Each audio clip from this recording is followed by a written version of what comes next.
Good morning. Good morning. Good morning, good morning, good morning. Happy Saturday morning. Happy Saturday. I hope y'all didn't miss us from Friday. I hope you were there. From Saturday, last Saturday. It felt so good to have a Saturday off. Lord have mercy. We switching our show. Don't do that, baby. Some Friday nights I be too lit. Shows will now I.Am.She will now only be available on Friday nights at 8. You don't even go nowhere until after 9. The show was only from 8 to 9. You don't go The nowhere until show was after from 9. 8 to 10. Start there. No, it wasn't. Oh, yeah, it Yes, it was. You right. was. You What might was be it, right. 2 hours ago? I'm going to go in and say you might be right. That's fine. I might be. I'm going to go ahead and give that to you. I I'm not might going to say you're right, but I'm going to say you might be. Oh, wow. Trifling. Yeah, I need to work on myself, but that's fine. That's between me and myself. You need help. Anyway, I got I no hope y'all lashes on. I got a mess. you ain't got no lashes on. No, I don't got no lashes right now. My lashes are somewhere hiding from me. So you had a rough night. I see you drinking water. Have you been doing your workout? I drink water all day, every day. I don't drink sodas no more. But have you been to the gym? First of all, it's not the gym. It was working out at home. Oh, I'm talking about with Indira. I didn't do it this week because I'm this other shit going on.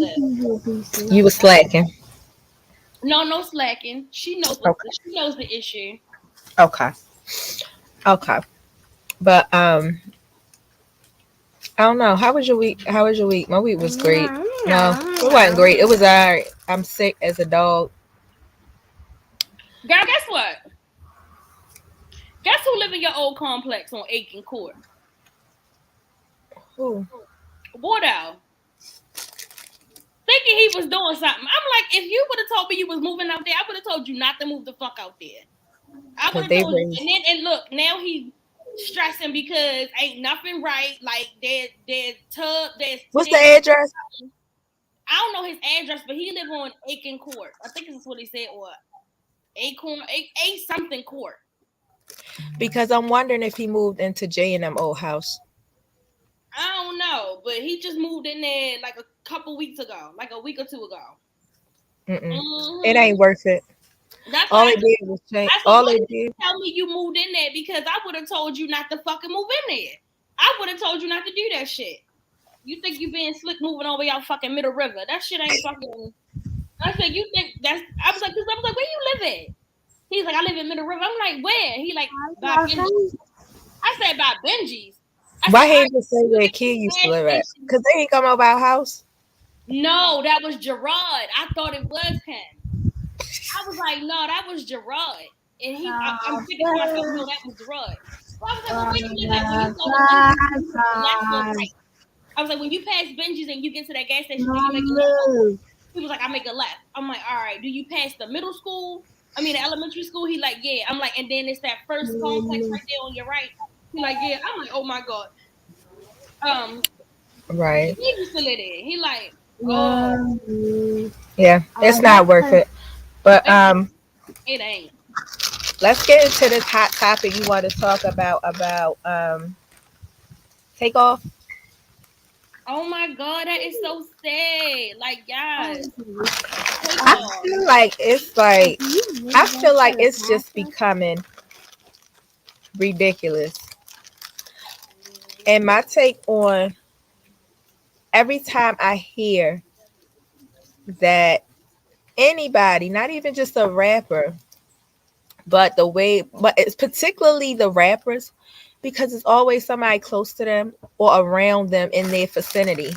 You know what I'm saying? Mm-hmm. That they end up coming out and saying, that they set it up some type of way, or they did something. They always end up coming out, oh yeah, it was his homeboy, da da da da da, who set it up and did this, that, and the other.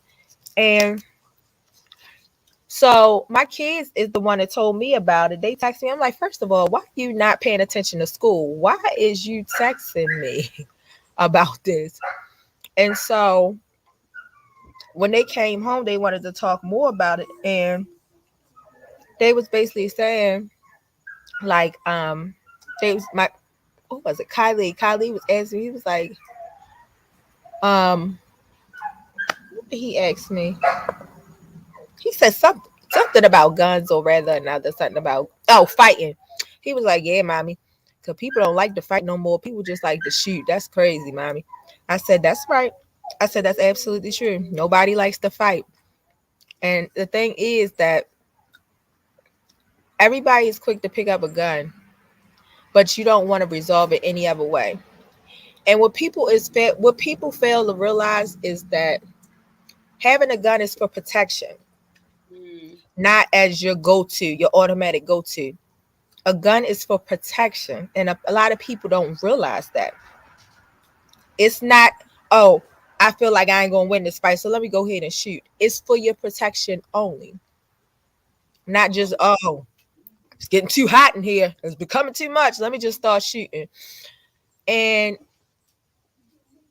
I just feel like the scariest people are the ones that have gun. They are the ones that you need to be concerned about with guns. The scary ones, because they're gonna shoot first. Because they too scary. They don't want to fight. They too scary, and it's becoming ridiculous how nobody would rather fight first. People scared to get beat up. Like, try your hand. And like my kids were saying, if you lose, try again. Go back and try again. I think that people that carry guns automatically walk around with a chip on their shoulder like they're looking for something to happen. This is just my opinion. And it's so common nowadays to just pull out a gun and just shoot anybody. Just shoot them. Just because. It's so sad. Like, it's like the new norm now.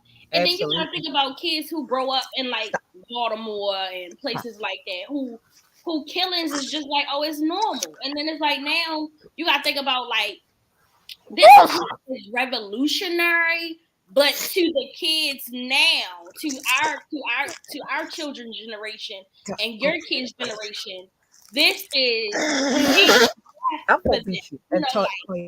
To them, it's like how it was when Tupac died. It was like, oh my God, Tupac died. Oh my God, Biggie died. To them, it's like, they probably listen to PNB Rock, but Migos, Takeoff, like, was somebody part of a major group that a lot of kids, your children age and my son age, listened to. So that was like, damn. It's kind of like how our parents felt when Tupac got killed or when Biggie got killed. It was like, oh shit. Tupac is dead. Oh my God, Biggie is dead. It's kind of like the same thing. Yeah. So it's like, dang, to see that they have to go through that traumatic experience. Because a lot of them didn't really listen to Nipsey Hussle. A lot of people really didn't even listen to Pop Smoke. A lot of people really didn't listen to PNB Rock. And then another major death was Young Dolph. I feel like Young Dolph was more like our generation, like our age. No, my kids listen to him. But a lot of kids nowadays listen to the Migos. They follow the Migos. It's across the board for a lot of generations. A lot of people listen to them. So it's not just our kids' age or Jalen's age or my age or people our age. A lot of people listen to the Migos. So it was definitely a shocking experience. I wouldn't say necessarily revolutionary, but it was definitely like a shocker to the kids. Culture shock? Yeah, like a culture shock to how Tupac and Biggie was. So I feel bad for not only his family, but, Quavo, as far as him being there and witnessing that. And I just want to also say, I find it so disgusting. They came up with people, how they came up with a story. No, how people were just filming this man's lifeless body laying there, and then all of these news because they try to monetize off of it. They can sell it.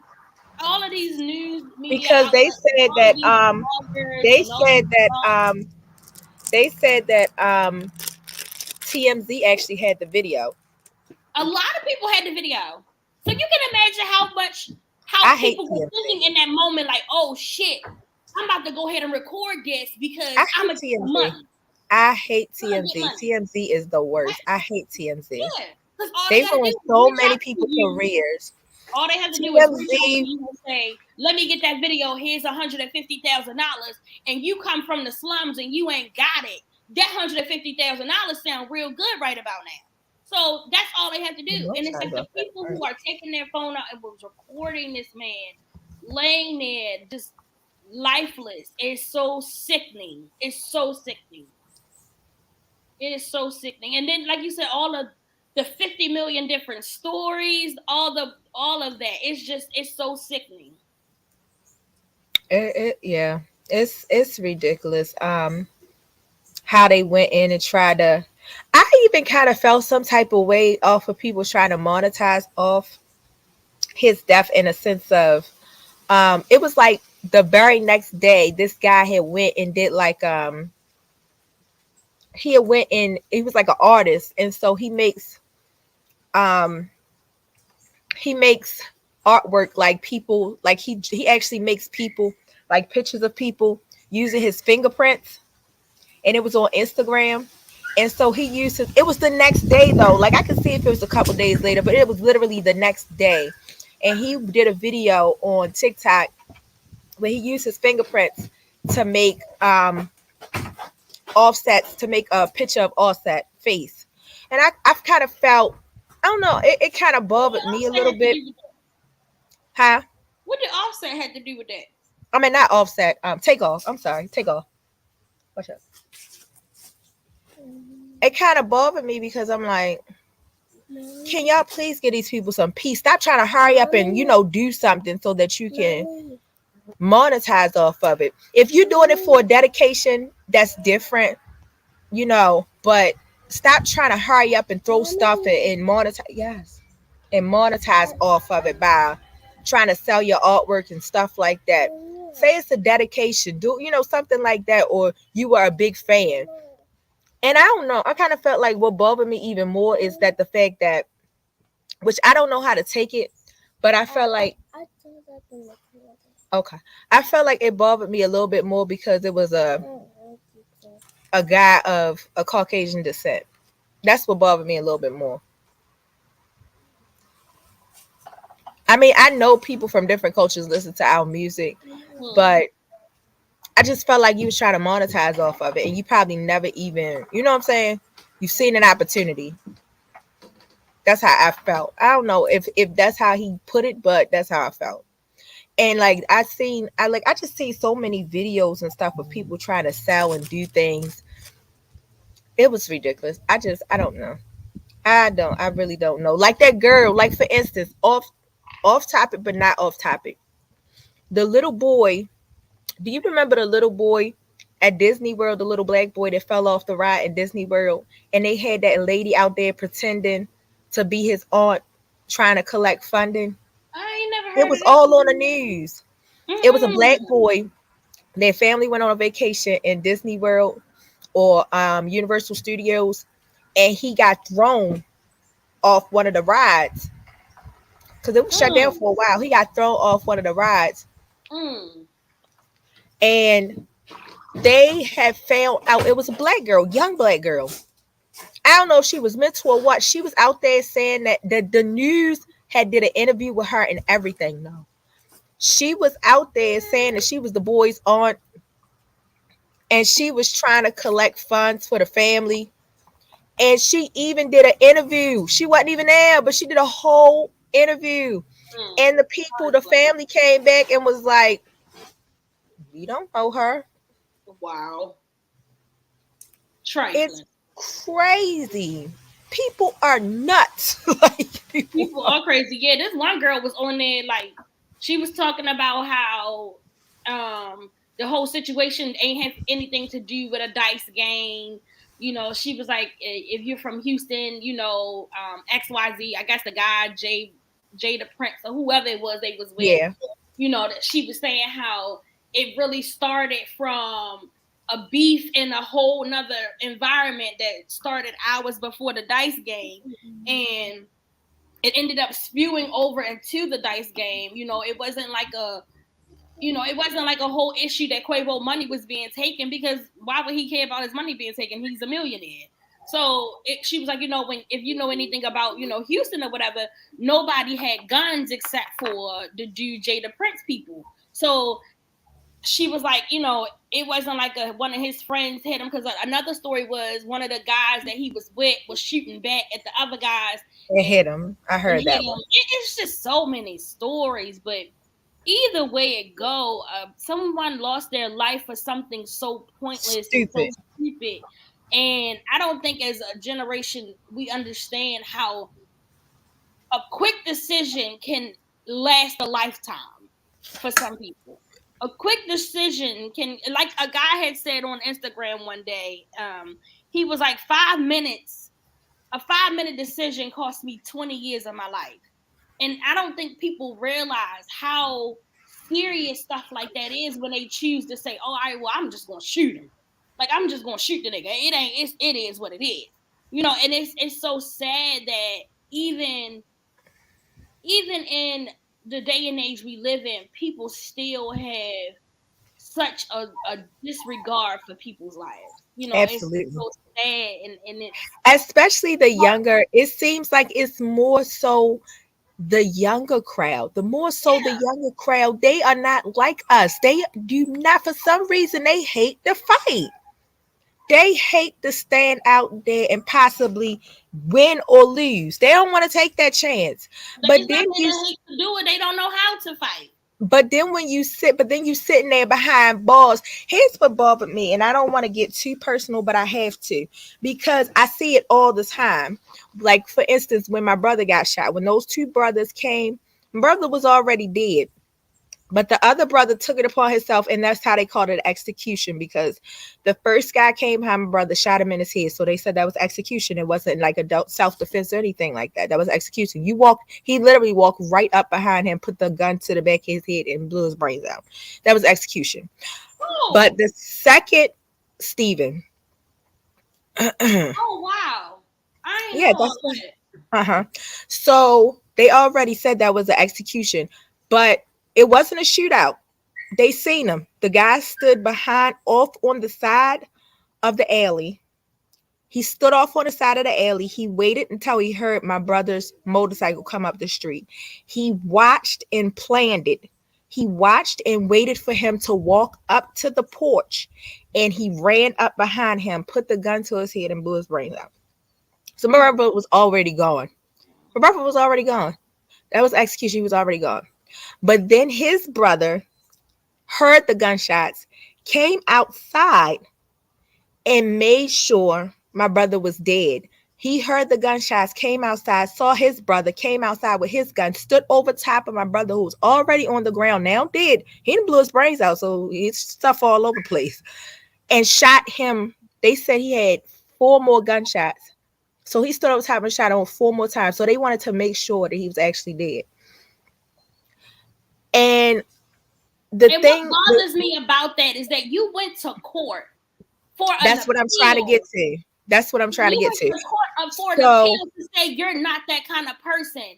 But instead of talking to your brother, who is a coward, about something so ridiculous, you come outside. You make the conscious decision to go your butt upstairs, grab a gun, come outside, and overkill someone for something so stupid. they had nothing to do with you. But So they yet gave you him. go to court to say, I'm not that kind of person. That's That's not what I'm me. trying to Like say. what? Like So what? the Make reason sense. why, right? So the reason why I wanted to bring it up was because of the fact that these young people, they so quick to pick up these guns. They so quick to shoot first and ask questions later. They so quick to take somebody's life. But when you see them in court, I hate the fact that their family, not the victims, their family is sitting behind them, crying their eyes out, begging and pleading the judge not to sentence them. That's what bothers me. Nonsense. Complete They're nonsense. crying and pleading. Like their mother, like literally fell out in the courtroom. Like, oh my God, my sons, they Ma'am, have no life.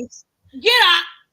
They Get literally, up. she had a whole fit. She's screaming and crying, and the family around her, the sister, the aunt, they're around her, hugging her, consoling her. It's gonna be okay, rubbing her back and all this stuff while she's screaming out, "My sons, they ain't gonna have no life." Well, my brother is What gone. about right? What have you? And that's what I would have got up there and I would have said to her. You crying about your raggedy sons not having no life. What about my brother who don't have a life? What about his kids who don't have a father?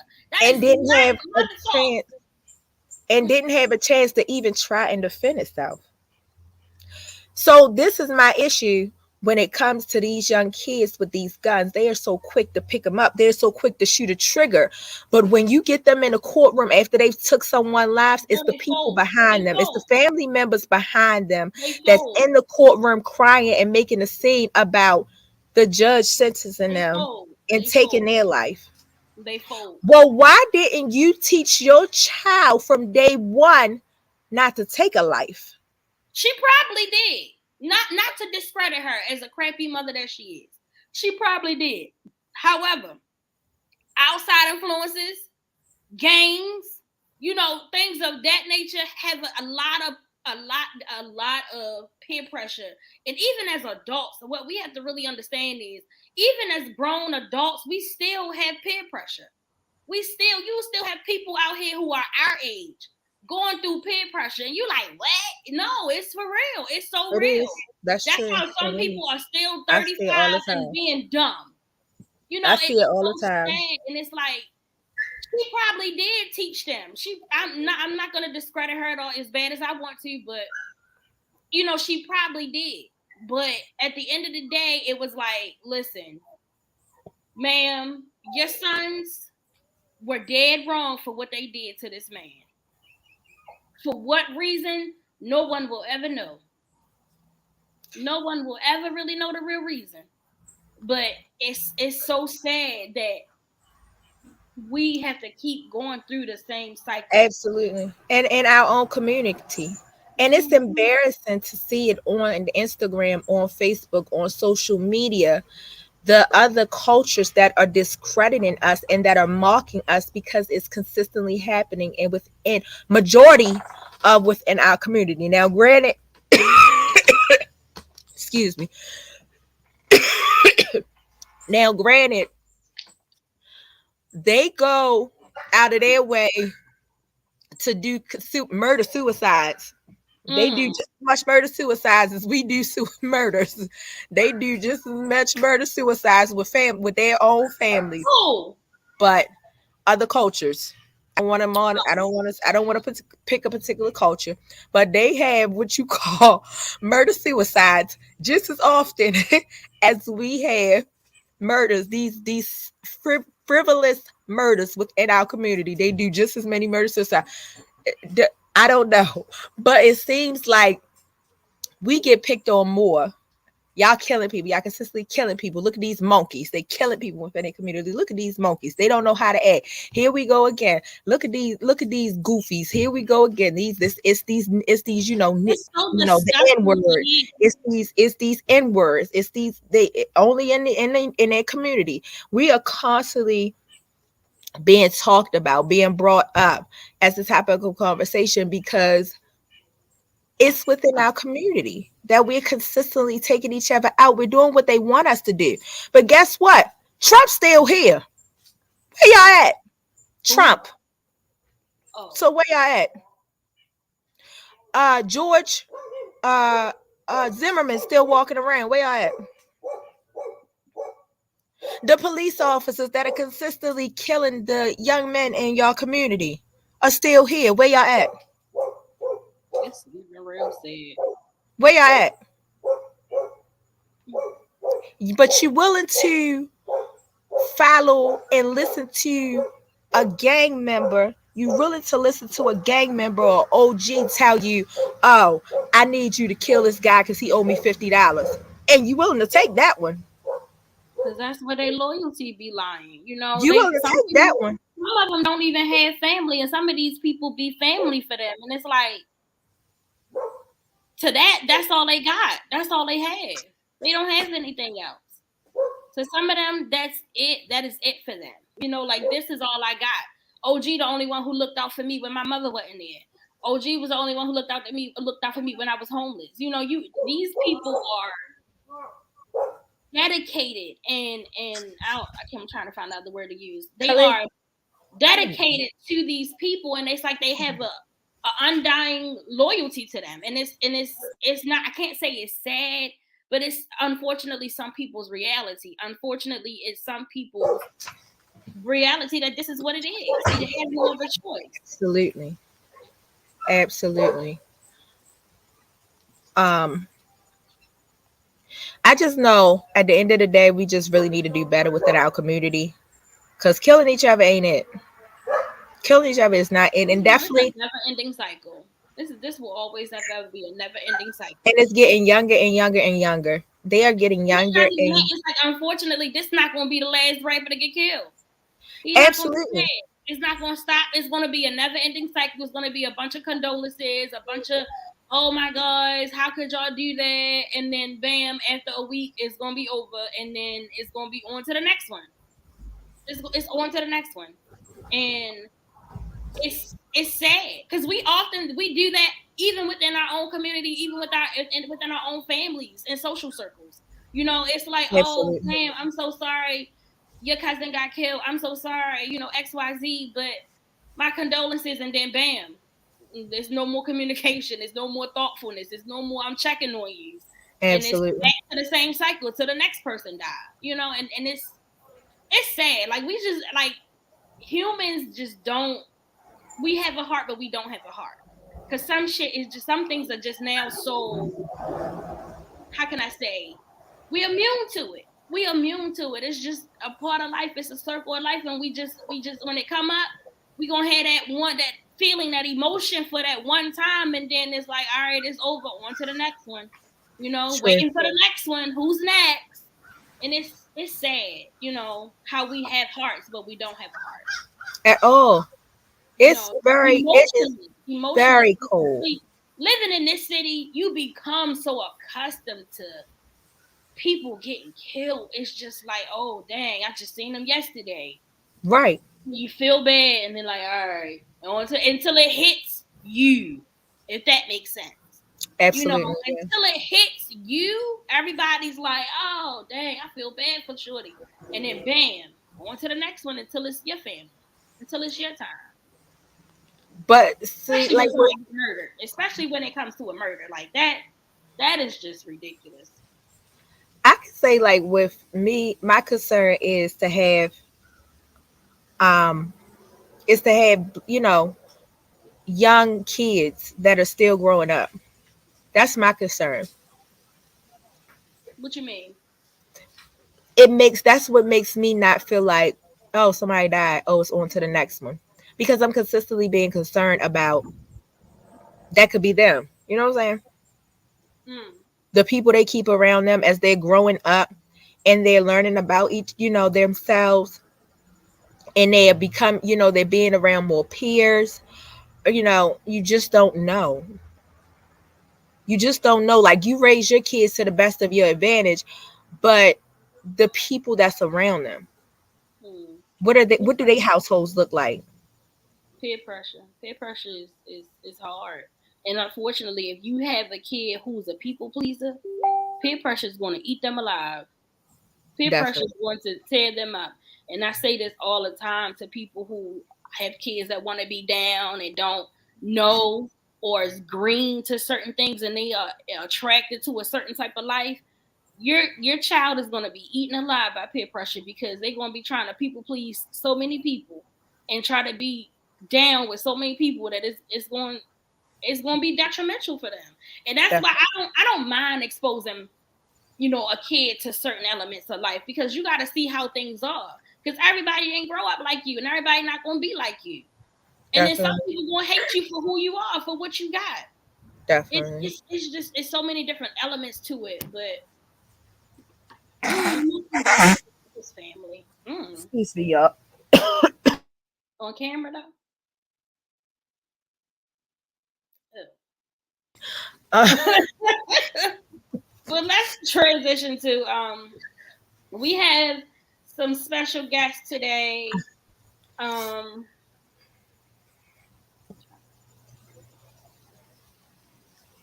We have with us today Noah Silas.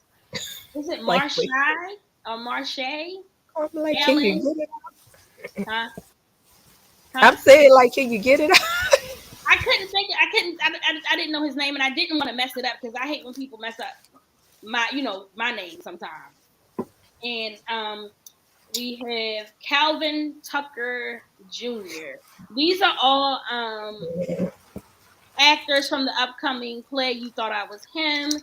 What is it? A mixtape theatrical? Not a play. It's a mixtape. Yeah, a mixtape theatrical play. Okay, that's what it is. I like the theme of the play so far. I think it's a really interesting theme. Um, as I stated, last in the last show, particularly because we get to see what men are actually thinking, a better understanding of these men. Like, And what's not going only on with that, you? it's just that What's your I problem? like to pick apart people because I like to see like not only how men are thinking, but to also know that men have emotion. And I'm into this now stage where I'm all about vulnerability and emotionalist. I got a ness because I want a person to feel no matter if it's a friend, if it's a boyfriend, if it's a homeboy, whatever. I want you to be able to feel like you have someone, some female in your life that is a safe space for you to be able to go and say what you need to say, feel how you need to feel, and not be judged. Because as women, we've been doing that for a very long time, whether it's with Mhm. our homegirls or with our boyfriends or our husbands or whatever, and men don't have that. Men are not given that same type of love back or that same type of thing back because we often think men don't cry, and sometimes they are groomed to think that grown men don't cry, grown men don't have feelings, grown men don't have emotions, which therefore has caused a lot of messed up men generationally because they were taught I'm a man. I can't have any feelings. I can't have any emotions. I can't show any sign of weakness. I can't show any sign of vulnerability. And I feel like we as a society, and I'm talking about Black people, need to be able to allow our brothers, cousins, uncles, husbands, boyfriends, fathers to have that safe space with us without any judgment, without any inkling of, oh, that's how you feel, without feeling some type of way. Allow that man, whoever that may be in your life, I to have think, you as a safe space. I mean, for as far as my standpoint, I would say not even only allowing them to have that space, just not to tease or mock them like you supposed to be a Mm-hmm. man. Right. That's my issue. Yeah. Because you got to think about yourself as a female. What if you were told that? What if you were told that? Stop all that. What you doing all that whining for? What if you were told that when you were having an emotional break, an emotional breakdown, or if you were going through something? What if he turned around and told you that you stop? What? Stop crying. Deal with it. Deal with it like a woman. You would be so. Hurt. I feel like you would be so hurt. Yeah, you would be so Like, hurt. You would be. as women, we're already emotional creatures by nature. And I hate when we feel like men are not allowed to be that same thing because if we are emotional creatures, why can't men be emotional? We're human. We all have that innate thing in us that allows us to be emotional. It's just that some men are taught to compact theirs, to push it down, to not show it, to not let it be known, to not have it so out there. You do have a lot of emotional men who cry at the drop of a hat, and you do have some men who are like, I ain't crying over that. It is what it is. But if we don't allow them that safe space, it becomes a toxic environment almost because it's like, how can he show anything? How can he be who he is? Or how can he have any type of emotion if we telling him he a weak man by doing so. That is so stupid to me. To me, that is the dumbest thing ever. And I feel like we as humans should be allowed, especially men, should be allowed to have that type of emotion, to be allowed to have that type of what is going on my phone? I can't find this thing. Absolutely. To, Absolutely. So right now, wait, no, that's not it. Oh yes. So right now we have Marshai and Calvin here today. I'm gonna read Marshai's bio and Calvin's bio. Okay. We have a little time. So Marshai Allen, who plays Kevin in the play, is a proud 24-year-old Black man. He attended Collington Square Elementary Middle School, where he learned and performed in the theater department. During his elementary middle school journey, Marshai got the opportunity to travel during theater and film, which would bring light and love to the community around him. That experience exposed him to authoring poems and monologues, which impressed his peers, teachers, and parents. His love for theater followed him to Connections High School in West Baltimore. Connections gave Marshai the opportunity to express himself in many ways on stage. During his time at Connection, he experienced the Trayvon Martin incident, where he decided to take the time to make a change. Along with his classmates, they created monologues that would impact and give their community a voice.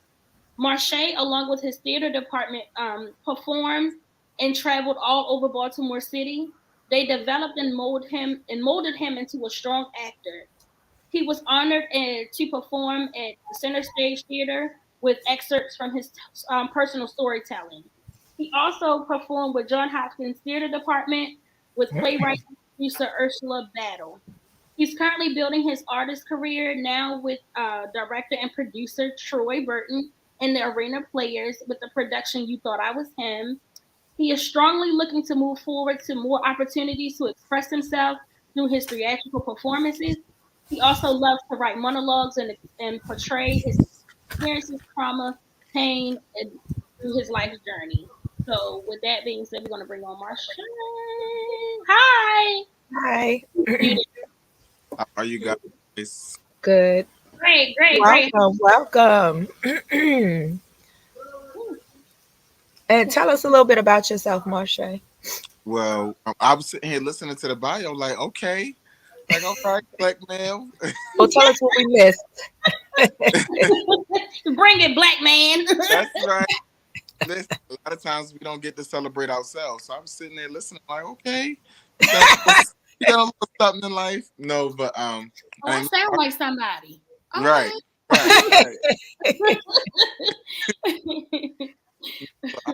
My name is Marshai.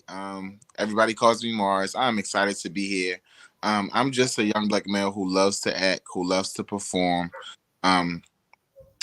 I'm into community building Black males. I'm portraying portraying other characters and telling a story that will help somebody, not just to perform, but that somebody will look at my character and say, wow, I saw myself and now I see how I can overcome. Okay. Yeah. So what brought you to like theater and like acting? Like what was your first thing, like I want to do this? Well, growing up like from a young elementary grade, I came from a performing arts school, and sometimes you have some kids that are quiet, you have some kids who do well, you have some kids who are good, but they are outspoken and high energy, and I was just one of those kids. I was one of those bold kids, like, oh, I'll do it. Like, it's nothing to stand in front of the crowd and say whatever you got to say. So when people see something in you, they help mold you, they help push the gift that's inside you. So I honor to those teachers that did so with me. So I think that's how it really started, just pushing the gift. A lot of times we don't, especially as children, we don't see stuff in ourselves. You get what I'm saying? People, and they'll push you to move in that gift, and you'll find out that you love that gift that you have. Absolutely. I want to know, I was interested when she said Trayvon Martin. Tell me more about that, like how that influenced you or impacted you. So the Trayvon Martin situation happened, right? Yeah, and we all remember it was like it was big. Like it wasn't in the state where Trayvon Martin was. It was like all over the world. Everybody was like going off. Like so, the Trayvon Martin situation happened, and we were under the direction of Miss Tracy Jiggets and Mr. Brashawn Jenkins, and it was like you're not gonna just act like that. It couldn't have been you. So since you're still here, you're gonna use your voice. Right. You're gonna stand up in the gap on his behalf. You're gonna represent. You get because it really could have been me. Absolutely. It could have been me. You get what I'm saying? And Right. Absolutely. Yeah. and for me, we all may not have known him personally, but for me, it's the connection is real because that's real and it's permanent. Absolutely. To know that I had the opportunity to speak on his behalf because he no longer has the chance to speak, I'm going to take that chance. I'm going to take that opportunity. I like that. I like that. Absolutely. Absolutely. So, who is the character that you're playing? I am playing Kevin. I'm excited about this character, y'all. I'm playing Alexander Brown Jr. He Okay. youngest in the family. He is Okay. 17 years old. He has a lot going for himself. Kevin is like any other good guy who is stepping into manhood and observing his family. But he's a good guy, and not saying that the rest of the guys in his family are not good guys, but he is noticing the trauma that the men are already going through in their manhood. He is looking like, wait a minute, like, is this what I gotta go through? Yeah. Along with already, and a lot of times people don't recognize it, and that's why the world is the way it is today with teenagers and why they're so angry. He's already going through teenage trauma. Mm. We as adults, we go and we go and we go and we go because we're not in school. We got to go to work. We got to pay the bills. Right. We don't recognize the fact that like teens get up and go to school every day. They deal with a social circle every day, and it's hard. Absolutely. It is. And at that time of being, and Kevin is letting people know, like, I know who I am. Stop trying to identify me. Like, you're trying to tell me the type of man Right. that I should be, or you're labeling me, or because of what I got on, or because of what I look like, what I'm into, how I like to express myself. You think I'm a certain type of guy, and I'm not. You thought I was him, and I'm not him. I like that. That. I like that. Okay. So, I what? I can't hear. I don't know if it's me or not. Can you say that again? No, I was just saying I'm excited about. Can you hear me? Okay, We can now I hear can. Yeah, I'm excited about this character. I'm excited about all that he is learning, and I'm excited about the wisdom that he is giving. And Dara said, teens face so much in this era just to be their authentic selves.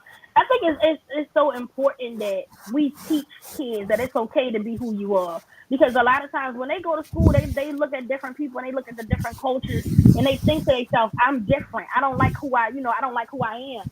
And they get picked on for that. That's why I just said peer pressure for a lot of kids are going to eat them alive. And unfortunately, if you don't allow your child to be free and be expressive, that peer pressure is going to get them so bad because they're going to have people who want to change them to make them be like them. And it's like, you have to teach your child that it's okay to be who you are. It's okay to be your authentic self. Yes, Or just express to them that you have their back. Just express to them, I'm gonna love you no matter what. I have your back. So when you give them that extra, and they go to school, that could really change their attitude. No matter who come off at them, no matter who tries to, change their mind about who they are. Because at the end of the day, when you come home, well, I'm good because my mother got my back, because my father got my back, because my family has my back. So by you installing that in them, that can really help a lot. And the Especially for our I, male children, Indira. Especially for the young men growing up. yeah, They're gonna have so many different forces trying to pull them in so many different directions. That's why I want to make it so important for them to have a safe space to be emotional, to be vulnerable, to be able to vent, to be able to come to somebody to say, this is what I'm feeling and this is how I'm feeling. We have to stop the narrative of if a man cry or if a young boy cry, he's weak or he's showing a side of weakness, because then that creates a toxic man. He's going to eventually become that toxic man where he doesn't show that emotion. And then he's going to be emotionally detached from people. He's going to not be able to identify how he's feeling. And when he can't feel that and he doesn't know, he's going to then I don't know what this is that I'm feeling because I never felt this before. And when I did feel it, I was taught I was being weak. And I think that we need to start allowing, even at a young age, young boys and young men to be able to show that emotion. It is so important for them to show that. it's definitely Yes, show emotion. Exactly. if you can't be yourself, you grow to be as a child. You grow to be you grow to be suicidal. Yes. You grow to stuck in your head and not experience this journey the correct way. So Exactly. very Exactly. We create that toxic masculine environment that we so want to talk about all the time. We create the men who are not available to women emotionally because they don't know how to be. They yes, wasn't taught to be. They wasn't allowed to be. yes. So if we started early, I swear it would make a bigger difference on how certain men are allowed to Absolutely. grow and be. And a lot of people say the men, I feel like the men who are doing that now are the people that they call simp. He a simp because he show her this and he love her and he did this. And it's like, how you a simp for being a responsible man? How you a simp for being a man who owns up to his responsibility and take care of his things that he need to take care of? Since when is that a simp? And Like, I what? and I think the thing about the black men that are doing the right thing have to stand up and shut the mouths of the black men who are speaking out of ignorance. You get what Yeah. may not be necessarily um, knowing what they're saying for real. He, he's calling him. You may not know what you're saying because you were not taught, and I'm sure You are not taught. were taught. And if it wasn't you, you would be living the correct way. You would be living the lifestyle of a You husband. will be living out. Yep, But exactly. I'm sure that That's you get, people with their own insecurities. That's where yes, that comes from. People yeah, with their own And it's also insecurities. people who wasn't allowed to show that, who don't That's know true. how. They don't know how, and it's like a feeling that So they they never become got a chance to insecure. experience. Right. So then they become like, oh, all right, well, I'm supposed to be this, and then they have a group of men following behind them because they learned it from their older generations of uncles and fathers and cousins who wasn't shit for real. So it's like they following that generation, and it's like, oh, I'm raising my sons to be this way. Now I gotta raise my nephews to be this way, my little cousins, so they gotta follow behind me because I'm a man, I don't show that weakness, and I'm not allowed to be this vulnerable person. So I gotta teach them not to be that way too. yeah. I have to teach them that, oh, I can't do that. But Indira made a point to say that she hugs her 18-year-old daily and tells him the real raw truth. I commend you on that because That's what I was a going to lot say. of these 18-year-olds and older don't get that love from their parents. She said, I do the same with my 19-year-old son. This should be normalized. I do the same It thing should. too. I would tell Absolutely. my son in a heartbeat, come give me a hug. Let's talk about it. And I like when my son comes to me with issues and things that he can't figure out himself. He'll try and then he'll be like, look, Mom, I need your help. What do you think about this? And then said, I You hate to intentionally be the love I desire. My mother never said I was enough. So I tell mine daily, you are more than enough. Yeah. That's They awesome. have to know that they are more than enough. They have to know that somebody in this world got their back and won't Absolutely. allow them to be just scums to society, scums Not to only that, won't individuals, allow them scums to to fall and people. be by themselves. Not allow them to fall and just be by themselves or Exactly. feel like they're alone within whatever situation they're going through. They just don't feel like they're Exactly. alone. They always feel like it's somebody they always come back to. That's awesome. I love that. Mm-hmm. And Dara And said then they so they still said, need it. We aren't done at 18. We must stay active. That's good. even at That's really true. 18, 25, Well, that's 33, my if grade you say. have, So, it doesn't matter. That love and that safe space should still be there for each individual man to be able to come and say, this person got my back. I know I can come to her with anything that I got going on. Mm-hmm. And unfortunately, a lot of people don't have that. And it's so sad. A lot of absolutely, people don't have it. They don't absolutely, have it. And then we wonder why they're so emotionally unavailable. We wonder why. We Yes. wonder why. We wonder Motion. why a lot of men are emotionally unavailable. They don't know how to convey what they're feeling or what they want to feel or how they feel. They don't know how to say it. So when they feel it, they be like, "Hold up, I don't like that. Let me back up because this ain't it." And a lot of black women take it as playing with me. He don't love me. He don't want to be with me. He Now don't. that is a word. That's not. He's He emotionally. just don't know. He He don't know. he's and it's more so. A lot of black men, and I'll speak for myself. I know I have been there where it's like I don't have the capacity to deal with the emotionalism that has never Mm, been in my circle. mm. Because women are creatures, Yeah, and, we are. and be like, look, We I are. I know how this is. I ain't even going. You get what I'm saying? Show my Mhm. 100% emotional side. Whereas though some Mhm. like, no, this is me, like, and you better figure out how to fix it. And men like, ain't my job to fix And that. then and also you have some relationships and some dynamics where the woman is just as headstrong as the man and she don't know how to feel that emotion because she was never allowed to. Right. He don't know how to feel it because he was never allowed to. So now they both clashing. He angry. telling her she's too man, she's too They both masculine, and angry. she like, well, you not masculine enough. And it's like, wait a minute, we both clashing. It's something ain't gonna work. Something ain't gonna Right, work here. Some right. Mm-mm. Mm-mm.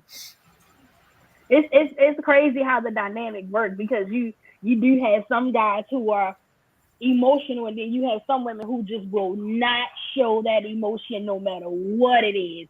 And it's like he looking at her like, but I love you, and I care about you. Why are you like this? And she like, I don't know. She was never allowed the it's environment to be that way. so crazy though how we think we think life supposed to go like, okay, I'm tough and you tough. We supposed to be together. Or you're emotional and I'm emotional. We're supposed to be together. Life Mm-hmm. somebody that is so emotional you ain't never dealt with them in your life. Me, Like, me. what is going on? I was talking to my ex-boyfriend the other day, and he was talking about he was like, yeah, cause I was like, oh, I was about to cry about something. He was like, yeah, let me not say that, cause I know how you like to cry about every little thing. He was like, you thump your toe, you crying. You wake up on the wrong side of the bed, you cry. Listen, one thing about Crystal, I'ma shed a tear. I'ma cry. I'ma cry. You better. And you know what I learned though, and I always question like, yo, why isn't it that way? Why isn't the emotional people with the emotional people and the tough people They with just tough people? it's gonna be a house full of Found Kleenex. out, I found out that it doesn't work that way It doesn't work that way. It because doesn't work that that's way. meant for us to cross into each other and Mhm. each other. I can't always be tough. I have to learn how to be emotional at some point, and you Mhm. can't And always be emotional. You I have can't. to That's how learn. I'm learning. I'm learning how to be You have tough. to. I'm learning how to just suck it up. Yes. Like I'm telling you, any little inconvenience, I'd be like, I'm about to cry. I'm about to cry. I was so proud of myself because something happened to me yesterday, and I wanted to cry so bad. But I was like, you better not cry. You better not cry. You That's growth, and I and listen, I have a tendency to call people, and whoever answers the phone, bam, here come the kids, and nobody would pick up the You know phone. not to So call me. You know I had not to to call me. and just be like, you know what? I'm not gonna cry. I'm gonna just make it work. And I was so proud of myself. I was really proud. And Dara said I had to submit to allow my husband to be the husband because I never had anyone that I could trust. That is a deep statement that a lot of people don't realize. And it goes to what we were talking about last week about the independent woman.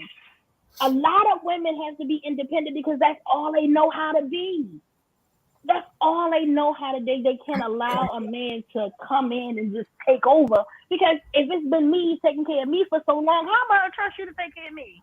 You don't know how to take care of me like I know how to take care of me. Mm-hmm.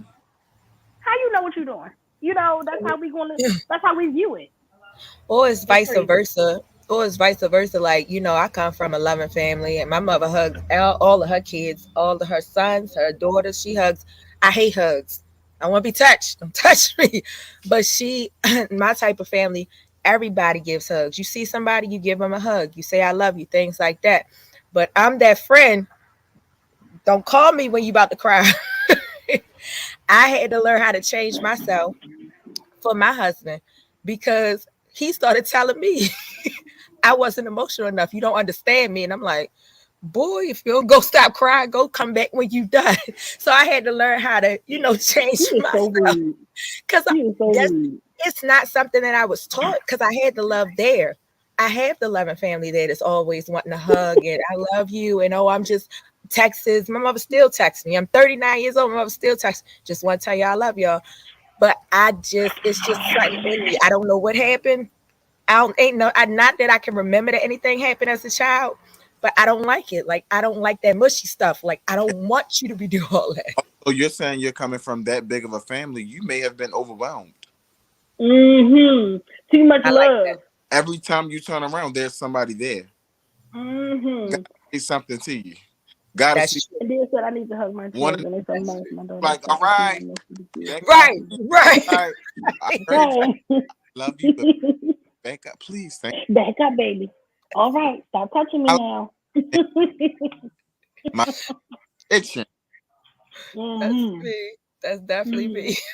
And Derek said, I need to hug my children. It's a must, but my daughter is tough. She not mushy, but she will embrace me back.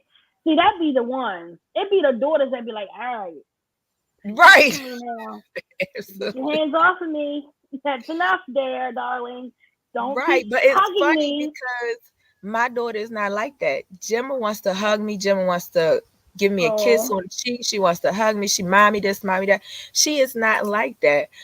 It's crazy. But me, don't touch me, my okay. That's too much.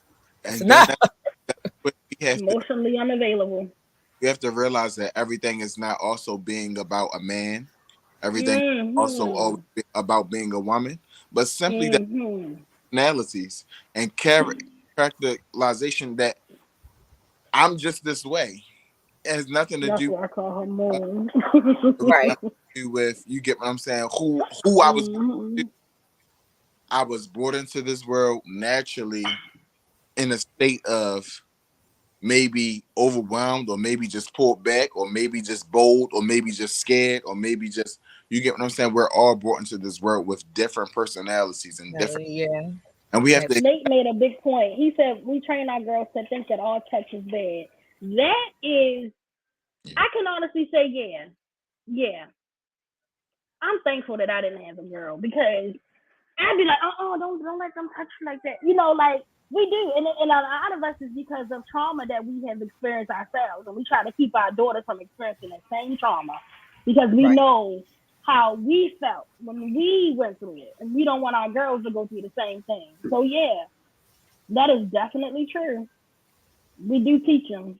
And they said I had to learn to love them according to their own spirits individually. Yeah, everybody, especially I admire people with multiple children because I look at them and I say, well, how do you love each one of them differently? You know, because they all have their own experiences, they all Absolutely. have their own personalities. How do you learn how to incorporate all that into loving them all individually? How do you do that? That's true. How do you do that? How do you do it? I That's only true. got one. So all I gotta do is deal with one personality and one person. I I don't like know. it. I like the fact that all of them have different personalities. All of them have their individual personalities. For some reason, I can. For some reason, I can balance each one. Like I feel some connection to each one of them. Like Kylie is like the outspoken one. He's the one that's just like Marshai was saying, like I do it. I don't care who else doing it. I do it. And I like that about him. and I push him to, just jump out there and to volunteer and to express himself. Especially, I feel like he's more like an artist. So he definitely will try something once. Where you got Gemma. Gemma's just like, she's like bossy. Gemma's more like, that's the girl, the only girl. She's just like headstrong. Like, I'm gonna do it. I'm just gonna do it. It's me. I'm gonna do what I want. I'm gonna do it. Then you have Cameron. Cameron is just so sweet. He wants to love on everybody. Cameron wants to conversate. He's like the real, like, oh, I'm excited. I'm always happy. I'm always here. Then you got Lord David, the oldest one, where you gotta pull everything out of him. But it's crazy because he has some days when he just ready to talk. He wants to tell you about everything. He wants to talk and tell you about everything. He wants to inform you about everything because he thinks he knows more than you, even though you older and you already had them experiences. He still want to explain those experiences to you like you wasn't here first. So I love it. It's a challenge, but I love it. I think it's funny. I mean, I appreciate all those individual personalities because it helps me to grow as well. And that's the boss right there. Get away, man. And there is my daughter actually told me I love her according to my trauma. She said I soothed her. I was grateful when she was able to say that. That's deep. That's real deep. I think we have one more guy. I have made a lot of errors over doing it, but they had the space to speak up about it. I don't know. I didn't know until I learned better skills and self-healing. That's my biggest fear with having a daughter. I don't want to overdo it, so to speak. I don't want to, with all the trauma and the things that I've been through, I don't want to be able to be like, look, this is not how this goes. This is not how this is. I don't want to be able to do that because I don't want to scare her in a sense. But I also don't want to shelter her neither. Right. I don't want to do that. I don't want to scare her and I don't want to shelter her into believing that, everybody is not a bad person. I don't want to say bad, but something is wrong with everybody. I don't want to be able to do that to her. Right. All right, so our next guest is Calvin Tucker. I'm just going to read his bio. Calvin began acting as a child in school, church, and community theater. Calvin understood that at an early age, the entertainment ministry is the primary tool that God gave him to encourage the universe concerning God's love for us all. It's by demonstrating the unconditional love of Jesus Christ through the performing arts that will be Calvin's lasting contribution to the universe. Calvin knew that God anointed him to demonstrate this love through 2010 marked the start of his professional acting career, leading up to a variety of musical theater credits, including More Than Conquerors, Dreamgirls, and his main one-man show titled Chapter. Calvin is not a classically trained actor, but he has sat under private coaching and participated in numerous workshops. He has appeared in Miss Virginia independent films, music videos, and TV shows, including The House of Cards, and other Netflix shows like ID Channel, TV One, and Super Bowl commercials. That was good. And of course, the Patiently Waiting musical video he directed and starred in, called Patiently Waiting. Okay. Calvin is a SAG and AFTRA actor seeking to strengthen his entertainment powers. He strives to play meaningful roles in projects that will appear in Broadway, the big screen, major TV networks, film festival, Netflix, Amazon, Google, and much more. So without further ado, we're going to welcome Calvin. Brother Calvin. Hello. How are you? How y'all doing?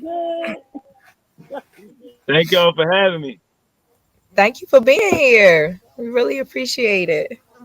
Absolutely. So tell us a little bit about yourself that she hasn't covered. I know it was a lot. Well, thank you for at least reading it. I come from the old school church. When I would go up to sing or something or preach, they'll take your bio and either read all of it and add more, or just read, here he go. So thank you for reading it. But I am a professional recording artist, published model, actor, entertainment specialist is what sums up the totality of who I am as an artist. You can find me at www.calvinthespecialist.com. So that's where everything else is that relates to me and my career in entertainment. I'm also a full-time high school teacher. I teach theology So that was one of my dream careers as well. So I'm grateful for that. Okay. Okay. Now Now tell tell us us. about your character on the Yes, in the play. absolutely. I play Cousin Dana, and the significant part is that we are playing. Yes, Cousin Dana is, and then Cousin Dana in real life is the cousin of Tracy Jiggets, who is our choreographer and a writer of a few of the pieces, specifically one of mine, Color the Hood Beautiful. And so that's one of the things I love about this production is that we are paying homage to actual legends, Baltimore legends, DMV legends, people who have really contributed a lot to not only theater, that space, but to our city and our culture as a whole.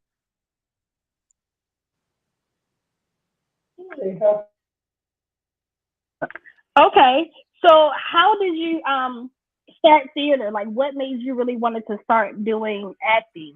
hmm So I grew up in a performing arts family. So my mom had six siblings, and my dad had seven, or one had seven and one had eight. I still can't keep track. But on my father's side, we would have these big reunions, and Okay. different family members are performing, singing, and stuff like that. And we grew up in the church as well. We grew up performing in the West Baltimore Christian Warriors marching band. Oh. So when we were younger, like you were talking about earlier, we were allowed to express ourselves. So we were in different performing arts activities and things of that nature from a very young age. And so it didn't take me long to figure out this is something I love.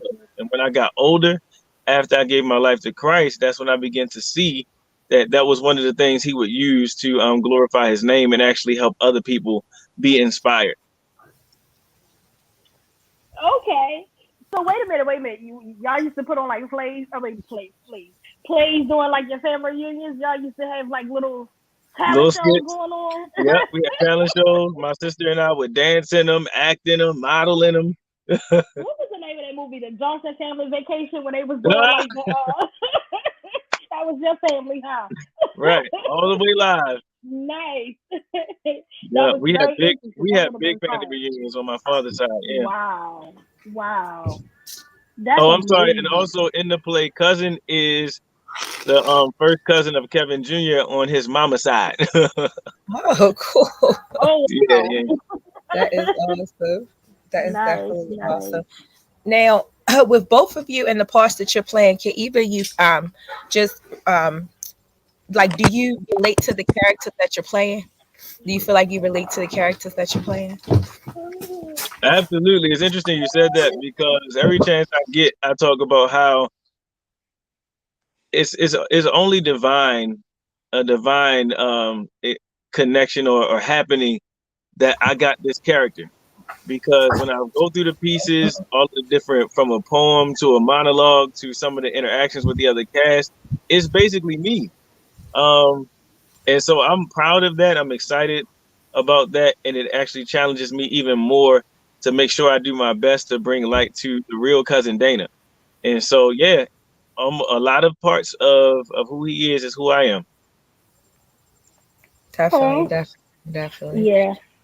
So you say you're a high school teacher? Yes. What made you choose high school? Well, I've taught all grades as a substitute. Um, when I first came out of college and started substitute teaching, I'm like, okay, I feel like, I'm called to be a teacher, or that's one of my passions. Let me see if I have what it takes. So I jumped in substitute teaching from kindergarten all the way up. So I've taught all grades, and that's how I knew where I fit in. Like, it definitely wasn't kindergarten and then the little babies. I can't do more than two of those at one time. It's just I can't do it. And so middle school, between middle school and high school is like my core group. Yeah, I can't do high school and middle school. I like elementary. I might do Uh, like the sixth grade, but that's about all you're gonna get out of me. But I yeah, can't do high school, and I can't do anything above a seventh. I got you. I mean, for middle school and high school, for me, those are the ages where I'm able to see in real time and hear back in real time whatever effect I'm having or whatever benefit I am in their lives. Versus the babies, it's harder for me to see how well I'm helping them or things like that. Okay, okay. So that's what you do in your in your everyday life. So how did you come about getting on like Netflix shows and things of that nature? Because that's what your bio said, and that's kind of interesting. You have Yeah, an so agent? I am my own agent. I would love to have a big Oh, agent. cool. I would love, yeah, I've been over 20 years in the game, so and I've actually trained. I've had internships in like the music industry, things like that. So I know how to handle business. However, I'm ready for a real agent, so I don't have to do it anymore. Anyway, Right. but yeah, when I Let me graduated from try. college, I think I could do this. I could be an agent. let's get it done. Let's get it done. We can make this money together. Let's do Come it. on, Let's do it. come So on. wait, you have a music video coming out? No, it's already out. Oh, Yeah, it's out. Okay, what is It's it? called What is it? Patiently Waiting. Okay, what's Yeah. the song about? The song is about so I have my sisters and my brother-in-law and my mother, all the family is acting in it. So it represents three different stories.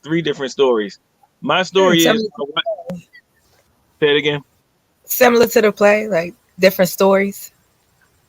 No, we're not really, because we're an all male cast, so we're representing the black man, and that we're not a monolith. So not in that same way. Okay. But patiently waiting is in reference to waiting on a miracle from God, or waiting to hear the voice of God, or waiting for your situation to change. And the word patiently is kind of a play on that, because when you're right in the heat of something, you're really not that patient. You're like, all right, come on, God, I need this now, please. Right. So that's the play on it. So my wife is missing at the beginning. I'm not married in real life. Single ladies, holla at me. But my wife in the music video, she's missing. So I started off looking for. So I started off looking for my wife. My older sister she's trying to have kids with her husband, and they're having difficulty, so they're praying through that. And my little sister, she got rejected from financial aid and scholarships for college. And so then you see us going through the prayer process, and in the end, you see how it turns out. It's like a mini movie. So check it out. Patiently Waiting by Brother Calvin Tucker on YouTube. Yeah. Okay. Oh, and you wrote the song? Yes, I'm a songwriter, a rapper, poet. Oh, right. Creative director.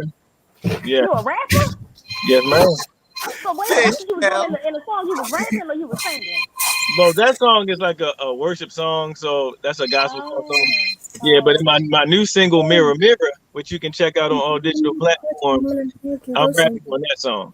And that song is a tribute to women and girls, telling you that you're beautiful, you're fearfully and wonderfully made. I thought it was important for women and girls to hear that from black men, because our music is saturated with so much negativity towards our women and our girls. Y'all are hoes, y'all are sluts, y'all are only good for sex, y'all are only good for plastic surgery, you don't look good enough, you're not enough. That's all I feel like is being saturated for our young black girls and our women. And I from my thought that's heart, what I you was was like, calling us, and I was like, wait a minute, what? no, that wasn't saying, no, those are not my thoughts. No. I saw your face. I saw your face. Oh, never mind. He said that wasn't society are putting those images out and those lyrics out. And so God put it on my heart to really speak to the women. How powerful is it from our king speaking back to our queen's life? So yeah. Cool, definitely. I'm sorry. I really thought you was. Yeah, I saw your face. You was about to be like, move out of no, he's not gonna get up on here and call me no. What you not gonna do? All right, Cable, the show shooting shots. You shooting a shot. You just took over. You're not about to do this. Like he was a good man, and he gonna call us out. Like, sir, how you gonna call people a good? How you gonna say you a good man? You gonna call a good man? You gonna tell me I call somebody a hoe? Right, that don't match. Okay, I'm sorry. I was confused. I was just like, okay. Oh, but yes, back to your music. I'm sorry. Yeah. Oh my God, I need to get that out. That was amazing. She said he's using his gift to change the narrative. Okay, yeah, I know, right? Absolutely. Honey, I was about to say. I think that's a really big issue right now. As far as when it comes to Instagram, social media, I think that's a really big issue right now with, these plastic surgeries, and it's just getting ridiculous. And I feel like it's a negative impact on the younger girls that are coming up because they think that's what they have to do. Right. For somebody to love them, for somebody to be with them, for somebody to marry them, for somebody to even want them. I hate it. I think that's a really big negative impact on our young society right now. So And I the really, crazy part is that, oh, sorry. yeah, I really like the fact that you're making, that you're making music and things like that, in reference to. Oh. Thank you.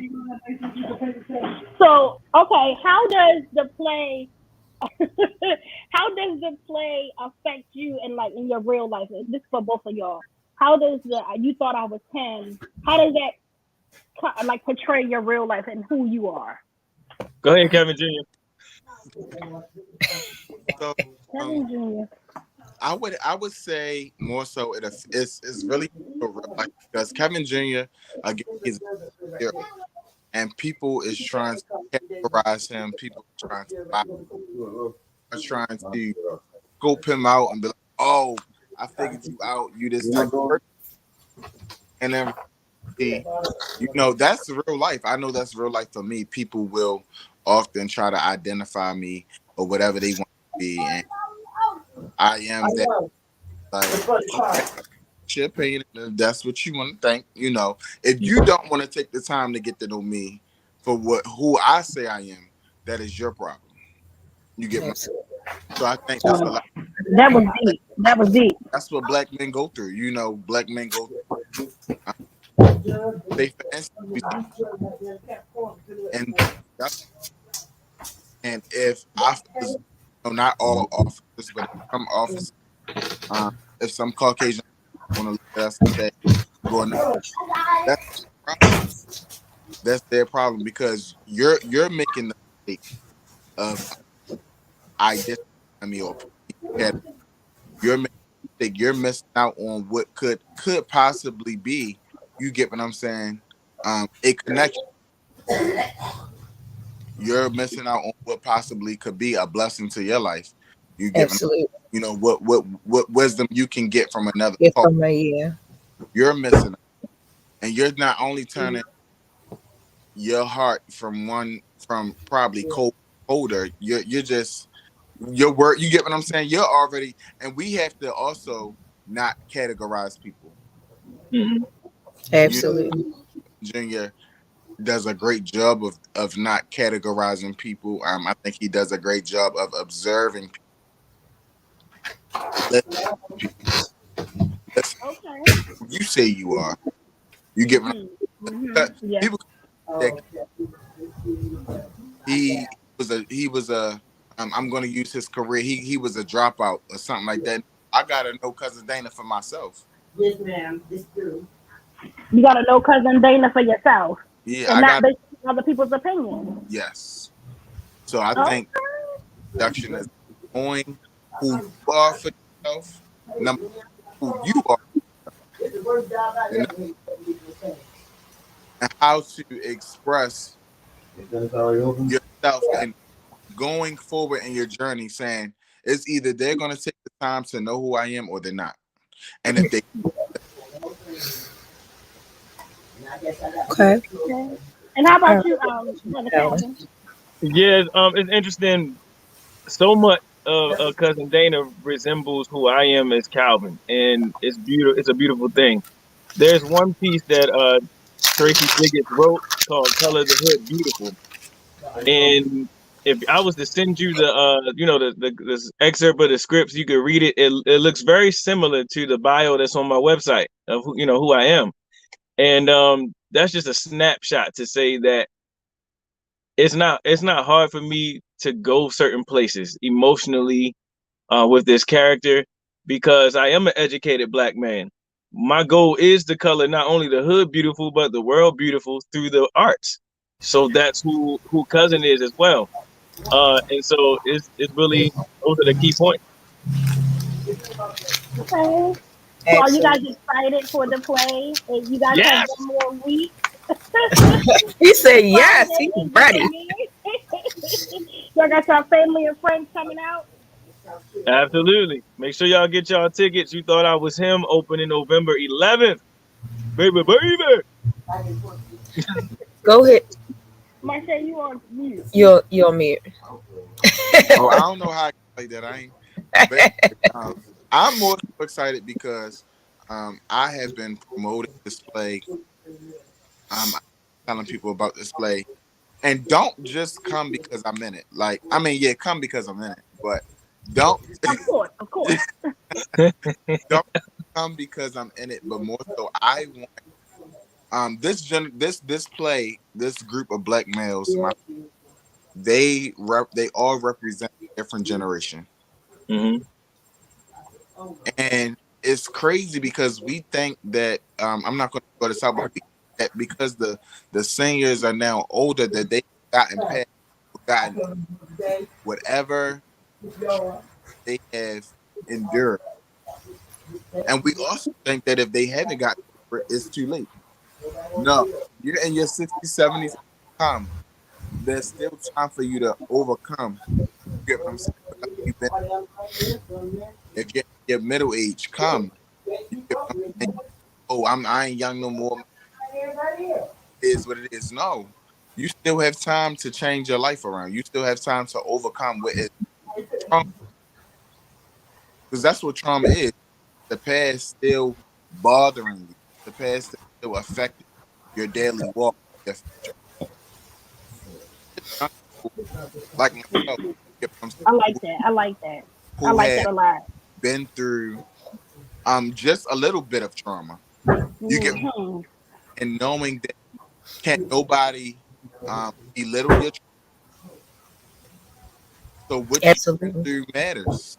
I don't care if you are in high school and you seeing people smoke weed or do coke or whatever in the back. That's traumatizing. You didn't come from that. That's not what your heart desires. That's That is traumatizing. Right. not what your heart And because desires. you may have been through, why I'm using this as an example, because you may have been through watching another male get shot in front of your face, and I've only seen people do coke and shoot up their arm in school. That we're not gonna be belittle. Oh, you haven't gone through what I gone through. No, I have not, but I've We still can't gone keep through. diminishing other people's experiences because we haven't been through those things. Yes. I think that might be Everybody a has second calling experienced for it. you, Huh? Huh? Marsha. I think that might be a second calling for you, a mentor for young black men. There you go. Uh-huh. But I like what you said. just Absolutely. overall, my desire is that people, no matter what age you are, that you will come and that you will find yourself on that stage. You will see yourself, and once you see Mm. that, you would first address the trauma that life, because we can't overcome something that we don't address. Absolutely. So that That's first, 100% true. that we would accept it, and that we will overcome it. And this and Mm-hmm. production is a way of therapy. Mm. I like that. It's a way Take of something out therapy. of it. This Take production, something Okay. out of it. this production is a way of therapy, and I say that because you may be going through stuff, like you said that you got to pull a lot out of your oldest son, Mm-hmm. Mhm. and you may Mhm. not necessarily. Because he's raised in the beautiful home that you are raising him in, does not mean that he has not gone through something Doesn't mean that. Yeah. Yeah. socially, so even I'm hoping you're bringing him to the play, so even if he comes to the I play. don't even live here. Oh, she doesn't live there. We Listen in to me North all my life. Carolina. I have. So That's why I'm outside. It's beautiful out here. it, We're in North Carolina with this It's nice beautiful. outside here in Baltimore too. Don't do that. It is 78 degrees. No, that's my percentage on my That's phone. been all On week my here. desktop. It's That's been all 74 week here. degrees.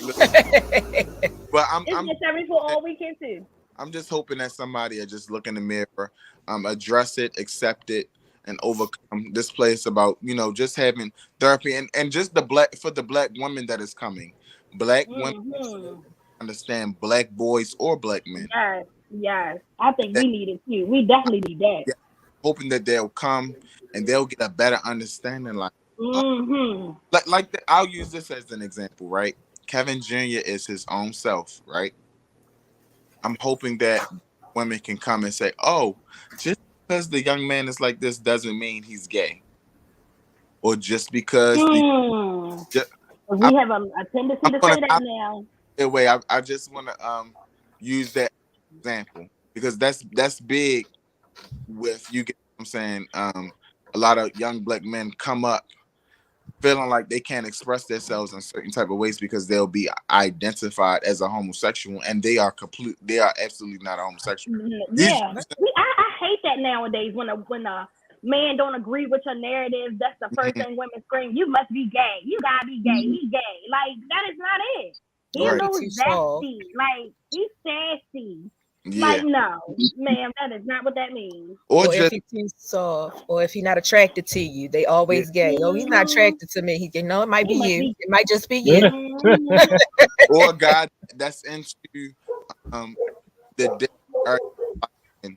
a woman because the life should be tough.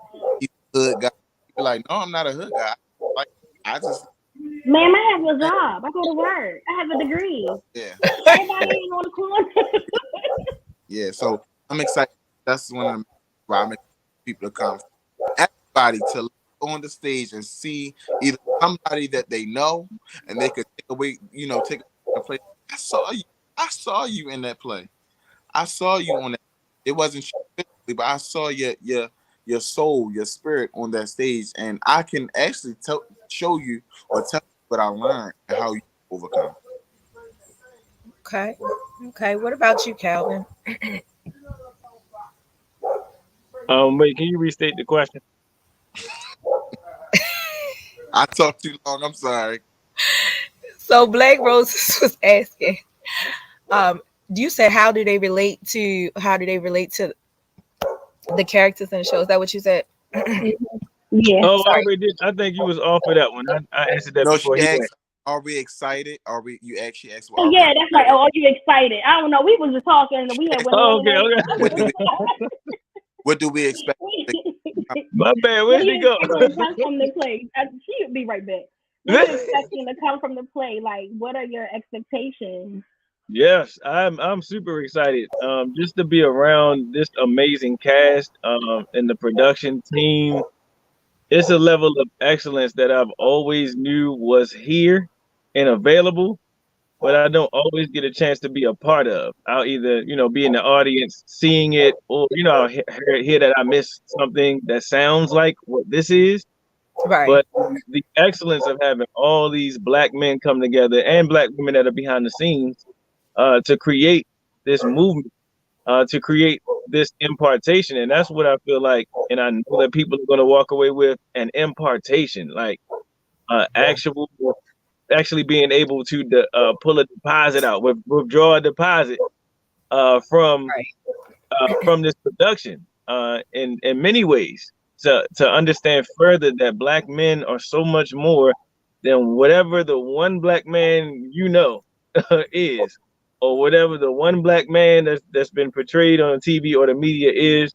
We're a billion times more than that, more complex, more diverse, more creative, more emotionally intact. And we use that word emotionally in so many different ways. I choose to use it in a positive way. I tell my young people, I am a black man who is in touch with his emotions, and I'm proud of it. I am emotional, not over emotional.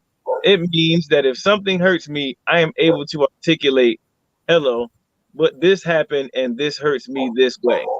Or in this moment, I feel sad because.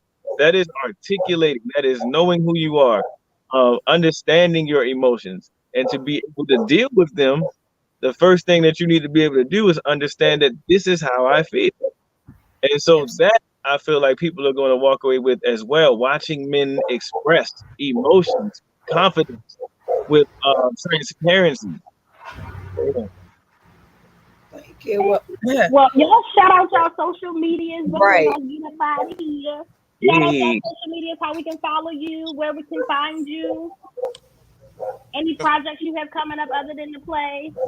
You can follow me on Facebook, Mars Allen, Instagram, Hollywood Mars _. Next month, I am working on just I'm a community service guy, so just working on how to make sure that we can give back in some type of way. I have a nonprofit organization called the Millennial Give Back, and basically that is the mission is just to teach millennials the importance of sowing a seed. You reap what you sow, so we always want to be in a position where we're sowing good seeds, because sometimes we sow bad seeds and we're not knowledgeable of that. Absolutely. And regardless, we reap what we sow. So Absolutely. we continue to just plant good seeds and not do it looking for something to In come, return. but just doing it because that's your heart. Have a Oh, heart. absolutely. I like that. So that's what I'll be working on for the next coming month. That's Just awesome. Okay. preparing That's for the new year, getting a vision board, gathering together, because we need to start Yeah. seeing I what like vision board parties. They're seeing, nice. seeing what we want. Yeah. absolutely. I'm excited. All right. Excited. And Brother Absolutely. Calvin? Yes, you can find me at www.calvinthespecialist.com. And if you go to the top right corner, you can click all my social media right from there.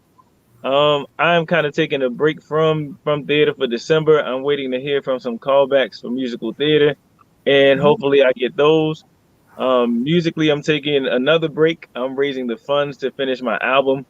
I have three current songs out. It Doesn't Matter, Mirror Mirror, and 1-800. All of them are my current singles. You can find those Spotify, YouTube, Apple, iTunes, TikTok, wherever you get your music. Type in Calvin Tucker Jr. And my music will come up. Please support, share, and definitely see y'all on November 11th or any other weekend for the rest of this month. Fridays and Saturdays shows are at 8 p.m. Sundays shows are at 4 p.m. You thought I was him. We want to see all of y'all there. And your Okay. dating profile for the single ladies? I was going to say that. He's single. So, I turned 39 on October 22nd. So, I had my birthday party. That was my 20th year anniversary as a professional recording artist. But yes, I am single and searching for the woman of God, who's meant for me. So. Okay. There you go. All right, guys. Well, thank you guys for coming on. We really appreciate it. Thank Can't wait to see you. you guys on Friday. Good luck. Thank y'all for having us. Have a good one. See you. You too. That was awesome. I like these actors for this play. I think they are really awesome. I like their personalities. The biggest thing I was thinking about when I was talking to them, I was thinking like, how do they transition into the characters that they do? Like, how are they able to transition and, like, you know what I'm saying? Like, get into those characters. Yeah. It's it comes with a lot of practice and just reading, like, and feeling the vibe of who the character is.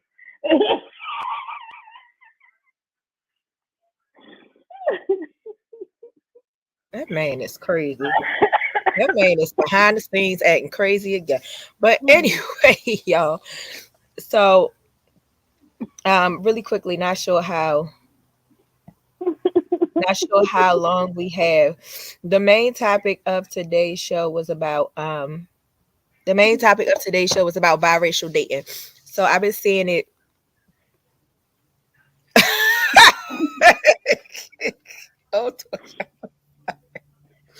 Oh, I am not she. I know this is I am she, but I am not she. Oh, that should be the new name of the podcast. I am not she.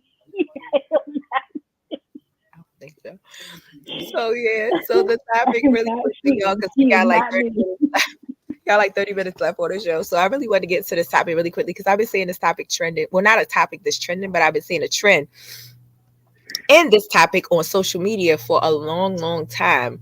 So I wanted to bring up just biracial dating in general, the good and the bad side of it, because I hear it from so many different angles. I've seen it like in social media groups where they have, I think they even have a couple of groups, biracial relationships. Black women, white men, or white men, black women, or white black men, white women, or Mm-hmm. white men, black women. I said that right. Mm-hmm. Okay. Yeah. All right. Yeah, So, you did. Okay. um, You all right? I'm not. I'm sick. I'm trying. I'm trying to deal. I'm just here.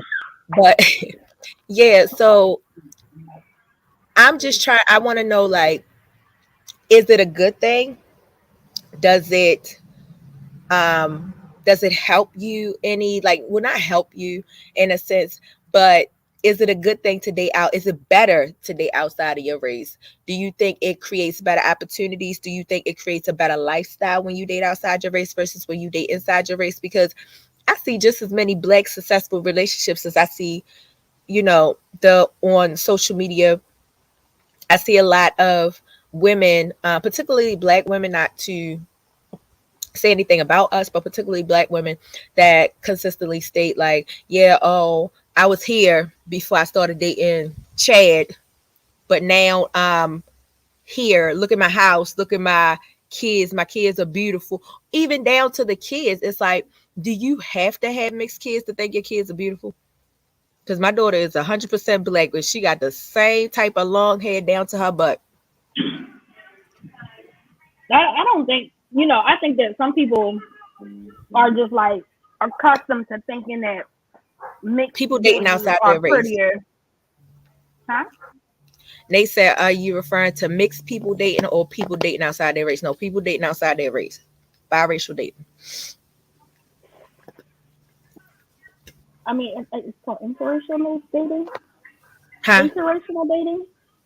But it's Yeah. more to it than just dating a white man or a black or a white girl. You got black people dating Hispanics and Latinos Yeah. and That's what I'm saying. Just other outside of your people race, like period. Not just outside. white I and mean, black. for me personally, I've dated outside my race. I've dated a white You man. sure I've did. dated. You sure did. And was in love. I don't know. Y'all didn't even look right together, but I can say that because y'all not I together like now. him. He was a good person. I can say that because y'all not together now. I told y'all I say what I had to say.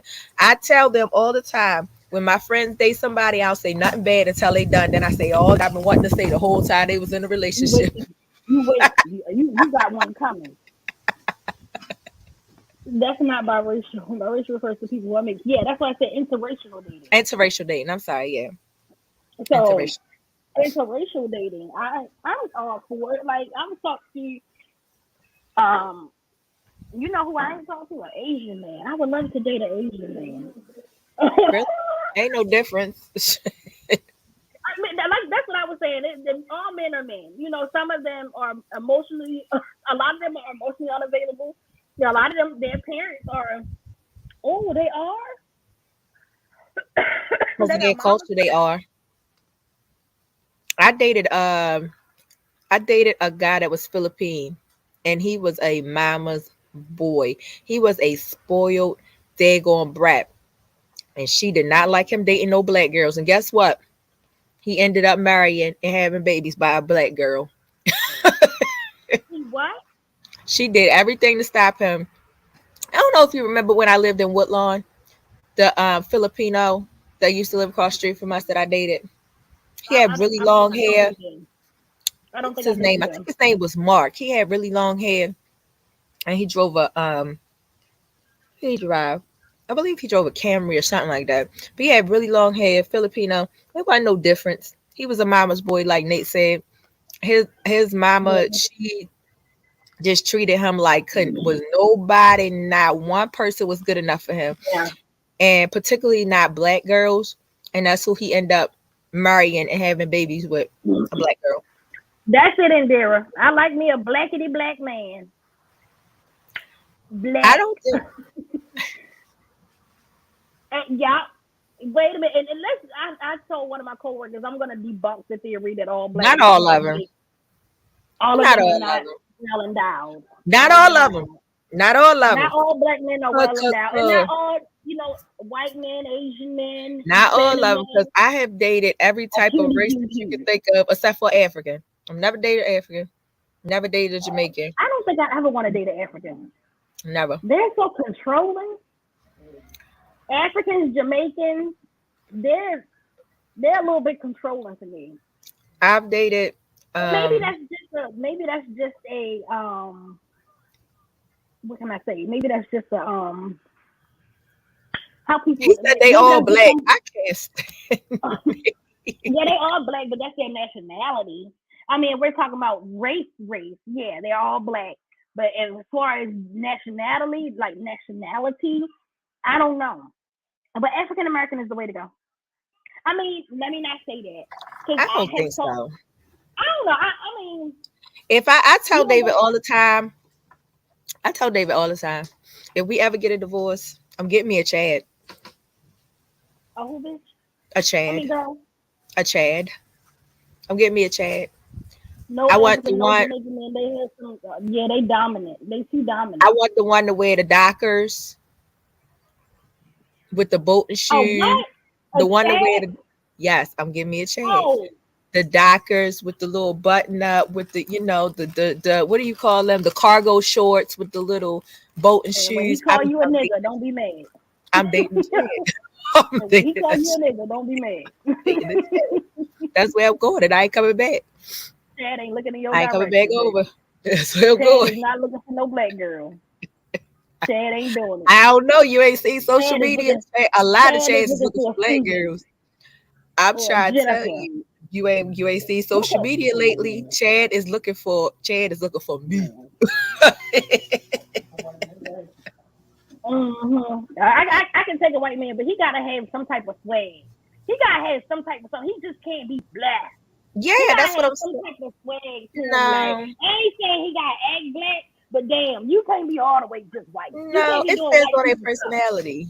You can't be doing white people stuff like letting the dog lick off your spoon and Oh yeah, things no. of that nature. You can't be that kind of white.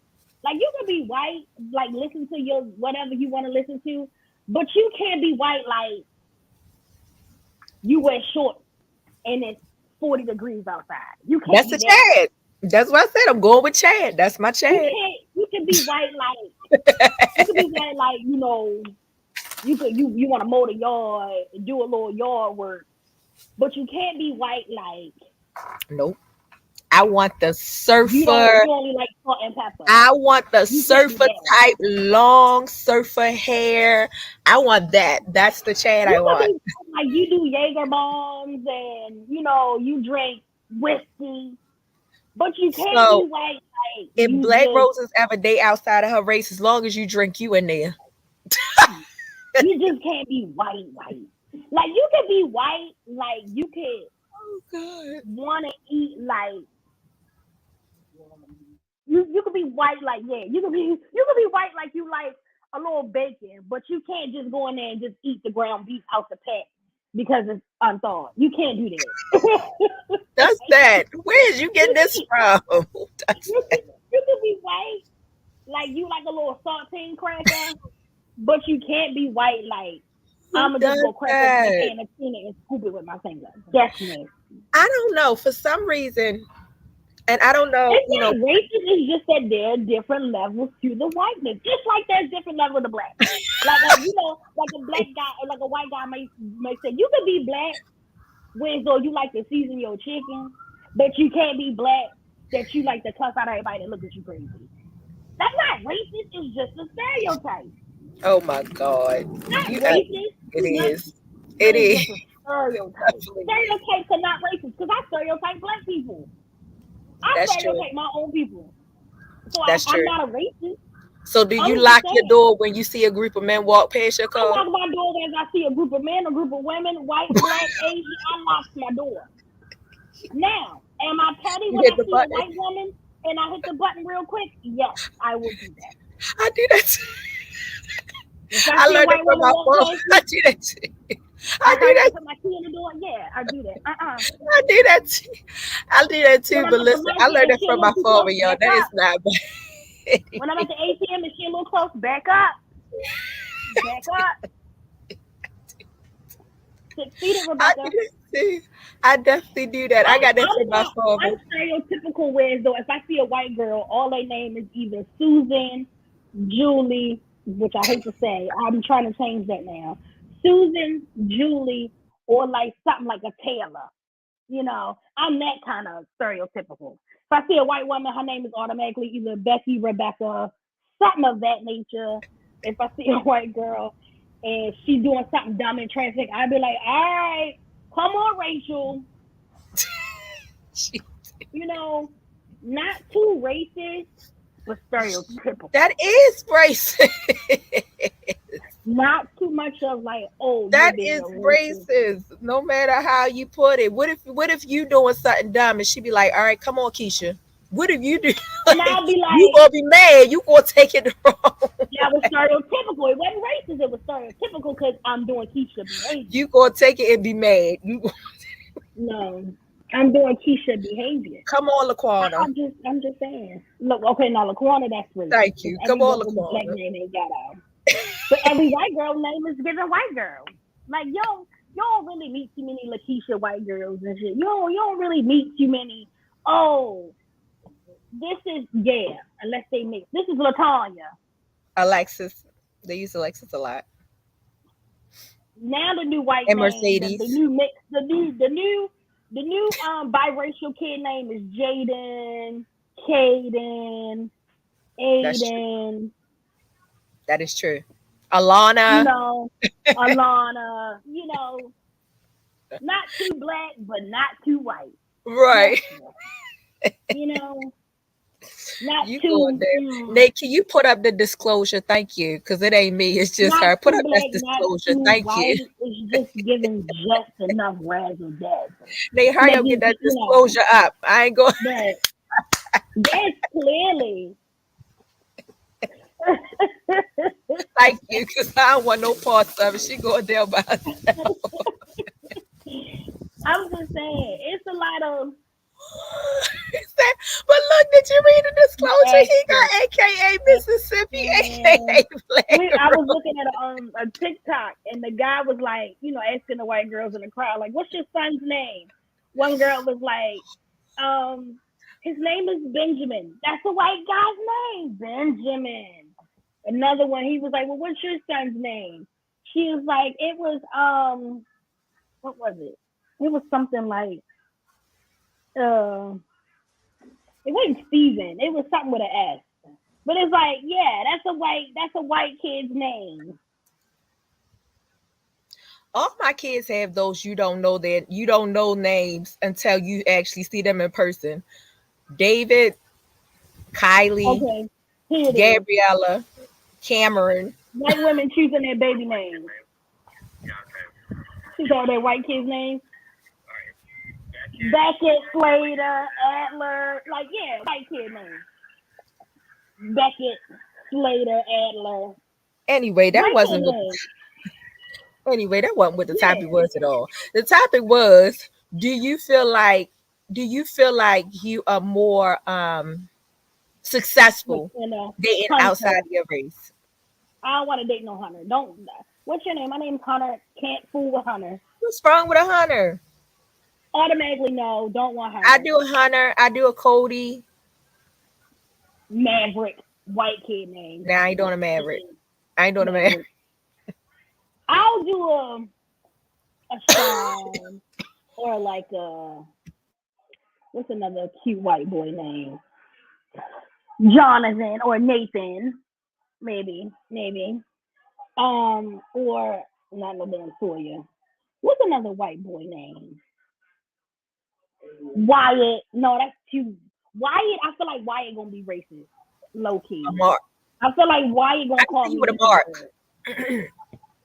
I can see you with a Mark. I feel like Wyatt gonna call me a nigga, and I can't do Wyatt. I can see you with a Mark. A Mark. I can see you with what's another? A Tyler. A Tyler is a cute white boy name. No, that is her. That is her solely and based on by herself. She is choosing love based on the name. That is solely her by herself. I feel like Scott is gonna be Scott mother gonna be racist. And Dara said most people think I'm Indian. So go back. I feel like I could do a Scott. Scott gonna be cool, but Scott mama gonna be a racist, and me and her gonna beef a lot. And Dara said most people think I'm Indian until they see me because of my name is Indian. Oh. Henry, I can't do a Henry. Henry give me different vibes. See, I but could do a now white you boy named Travis. If it was a white boy named Travis, I could do a white boy named Travis. see, but now you profiling according to the names. You ain't even giving the person a chance, opportunity to show you that they are for you. You can base the racism off the name, baby. Base the racism off the name. Chad, you cannot. Chad mother is racist. The dad. Chad mother might Chad's not. dad is racist. Chad mother is Definitely the dad. Definitely the dad. Oh my God, he might like black butts. You don't know. He might like a big booty. If his name is Jackson, I may be able to swing a little Jackson. But if his name is Jack. Absolutely. The views, opinions, and facts from the host and guests, mainly Crystal, aka Mississippi, aka Black Roses. Would you date a Hispanic man? Yes, I've dated Hispanics. I've never dated a Hispanic. I've dated a lot of Hispanics out of all races. I've dated majority Hispanics and Caucasian. Out of all my races, I've dated majority Hispanics and Caucasians, which was surprising because I don't think my family expected me to actually end up and marry a black guy because I dated more outside my race. Like I played around with our race. Yeah, I did a lot of that, but actually getting in relationships, I don't know. And more majority when I was in high school though. I dated a lot of white guys when I was in high school. I did. I really did. I dated a lot of white guys when I was in high school. I don't know why. I don't know. But now my attraction is different from when I was in high school. When I was in high school, I was dating the Chads and the Steffens and the Kenneths. But when I got when I got outside of high school, I started being more attracted to and dating the more the tattoo. I think if I do it outside of my race and want to get married to somebody outside of my race, if that was an option, I would probably do like a Hispanic or Latino. Only because somebody told me they like some old freaky stuff. Who? A lot of people down here, particularly a lot of my coworkers, my old coworkers and stuff down here in North Carolina, they date a lot outside of their race. They date a lot of Hispanics down here. It's a lot of Hispanics down here, and they date a lot of Hispanics. And they said they got this freaky thing with them.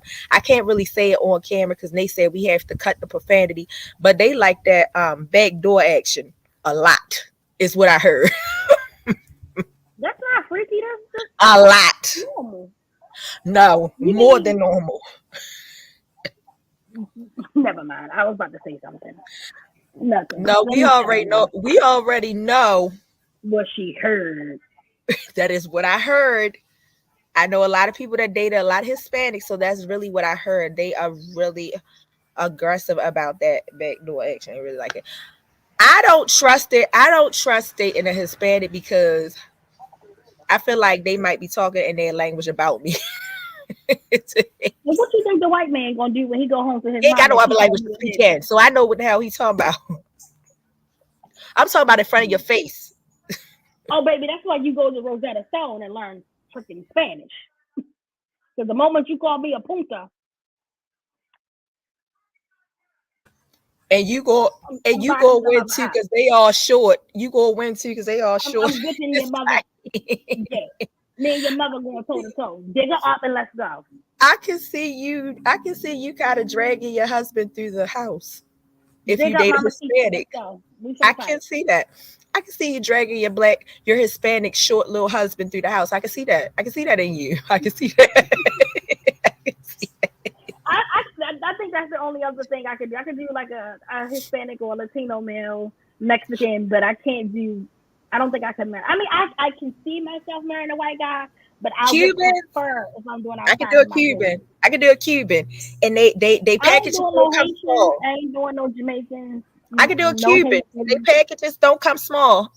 Cuban packages don't come at all. I ain't never dated a Cuban. I can date a Cuban. I dated a Cuban. I can. From the a couple. Right. Cause I dated a lot, but a Y'all call lot of me the freak.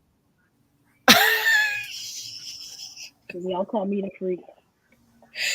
Just not if say it's that. dating. You're not really a freak if it's dating. And you was right behind me, so shut up. Don't make me start pulling cards. No, Cause man. I was dating black men. we was I was dating black men. I wasn't dating. okay, but you might have been dating his friend. Mm-hmm. Thank you. You might have been dating his Exactly. friend. I was dating his dad. Exactly. She was there. His granddad. Don't let her fool y'all. She was there. She might have been dating his friend, his homeboy, but she was there. She was The there. homeboy's dad. I believe in my past life I was a sugar baby, and I feel like that's where I need to be in my future life. A sugar baby. A sugar baby. Will you take them in public? Of course. How many times have I been in public with the white? Are you going to be? Are you one of those women that hide behind Instagram camera, be taking the pictures like, yeah, my baby, Never. he loved me. Never. Look where he take me and don't never put him on camera. I'm gonna post my old man hand and his face. We posted up. Where y'all at? Post a con of this weekend. Next weekend we're going to I told you, Indira is correct to be dominated. Next weekend we're going to Greece. Hold on, what's your age limit? What's your age limit? I don't know. I can't say that. I ain't doing like no 70-year-old. Like, no, that's not gonna work. You okay with 70? I was getting ready to say that. So I'm not doing no 70-year-old. No. You just said you don't know. You can't take it back. It's too late. My age limit has to be like right now in the age that I am now. I'm 37, so I would say a good. Absolutely, that's my favorite. That's number. 70. That's literally 70. That's just so you only go date her for a year. 69 is 69. 70 is 70, sweetie. So you only go date her for a year. Then we turn 70. Because I'm there for the money. Where's your social security check? Where's your social security check? You said, what's your social security? Where's your social security check? I'm getting that y'all, first. Please watch out for y'all grandpas and y'all daddies. Please watch out for y'all. Watch out for Papa. Because BlackRoses is on the prowl. Please watch out for y'all. Your dad. That's her dad, not mine. Well, he is both of our daddies now. Please watch out for your granddaddy. Be mindful. Matter of fact, I don't even want you at my granddaddy party next year. I don't want your granddaddy. He is too old for me to be pushing around. I ain't pushing no wheelchairs. And I ain't helping nobody get in and out the car. No, ma'am. I'm not helping. Right. A car. pension. Absolutely, Nate. A pension. An annuity check. That's what I'm talking about. Yeah. Then you working with something, not just a social security check. That is it in there. Mine was 60 something. And the only regret is I didn't save the money. It was just for survival. I didn't invest in the money. It was just for survival. Yeah. And Deborah, don't provoke her. It was for survival, honey. Old ass man. So what strange things did you do for your survival? You worry about the wrong thing. We are talking about dating. We're talking about dating. Let's get back to you and your 50 million man. You done dated every race on the planet. She didn't have them white. She didn't have them black and Pacific Islander. She done had them all. Absolutely. Asian. And I stick beside myself. 100% stick beside myself. Yes, absolutely. And I had. So wait a minute. I only had one complaint. My only one complaint. It's crazy because y'all talk about they little small packages, but the only person that I had with a small package was the big guy when I was in my big guy phases. Small package couldn't be there though. Ain't nothing wrong with all that you talking about. Oh my God! Ain't nothing wrong with it. Ain't nothing wrong with it, Nate. We all got to take one for the team sometime. She said not one. I'm already upset about the middle. She said not one. Ain't nothing wrong with not one of them. We all got to take one for the team. Nasty. That's not. There's nothing nasty about it. As long as you don't want me to poop, we're fine. You get to talk about pooping. Mm-mm. Mm-mm. I had this one guy. He was white. He asked me, "Did I want to wrestle with him with food?" I'll What fight do you over cheesesteak, nigga.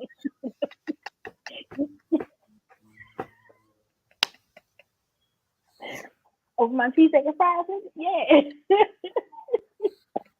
Would you like to mud wrestle? I said, yeah. He said, what about with food? Never done that, but I'm willing to try. Yeah, Nate, being as though her and I think who her and Ashley being as though they got the most points last week. Yeah, I'm gonna go in and agree with.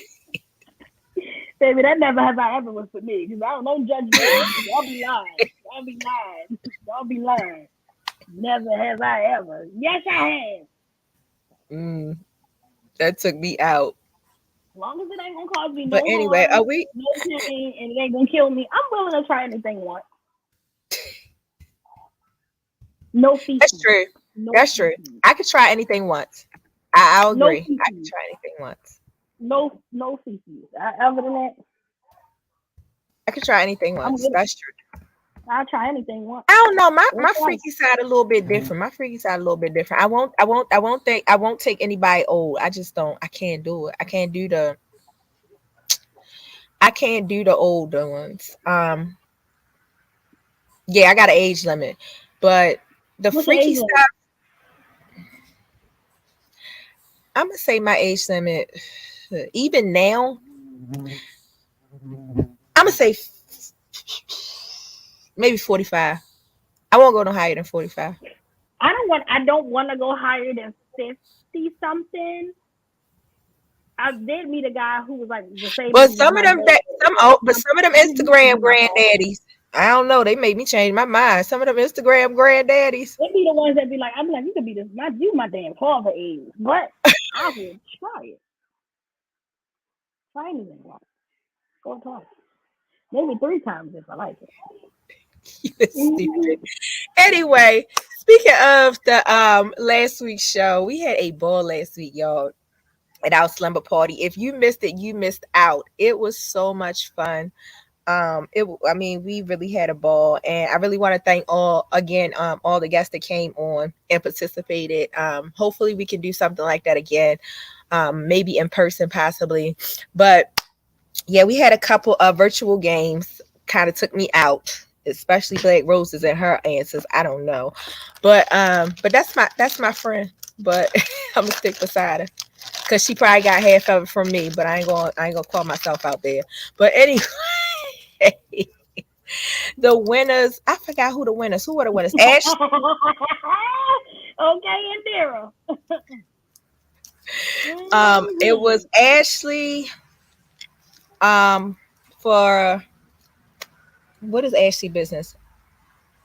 I forgot what the name of Ashley business is. Ashley from Two Strands on Harford Road and Tamika. They were the two winners from last week. For our two games that we played. And we do have prizes for you guys. Yeah, on Harford Road. Yeah, from Two Strands on Harford Road. She She said, also where does on Harford Road? I don't know her address on Harford Road. I don't know it either. But she also does hair on the outside. So if anybody look at I'm assuming it's 8503 Harford Road. it's Two Strands. 85. Yeah, Is it Two Two Strands? Strands Okay. Two Strands Salon, 8503 Harford Road in Yeah, so Parkville. make sure you check her out if you got locks, twists, anything like that. You want to get hooked up. It's a lock maintenance. Hook up, heat her up. The prices are $250. Oh yay! So All you right. guys will actually tag them in a post on Instagram. So tag them in Yeah. a post to have them let us know what's their where their tickets can be sent to them. Yeah. And Tamika And from the Style Lounge. What's her address? 1734 Maryland Avenue. Yes, and she has some bomb outfits. Definitely. And they also got two $30 gift certificates to Vegetable Blue Jewelry Studio. Yes, Nate. Ooh, Nate Jewelry is the bomb. I'm nice. telling y'all, Nate Jewelry is. I like Nate's jewelry. It's unique, and you really not gonna find anybody, you know, that have the same thing as you. I really like his jewelry. His jewelry is really personable. Especially his Mm-hmm. I love his jewelry. Mm-hmm. Mm-hmm. I'm gonna have to get back up there so I can bring some stuff down here and rock. Cause when I come down here, I don't like nobody to have the same thing. Excuse me, y'all.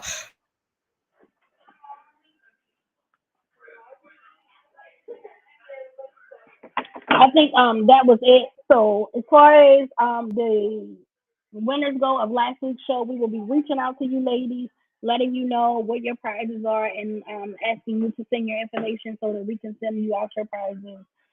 Thank you guys for always tuning in. Be sure to like, share, subscribe to our Instagram, Facebook, and on YouTube under the Artist Exchange.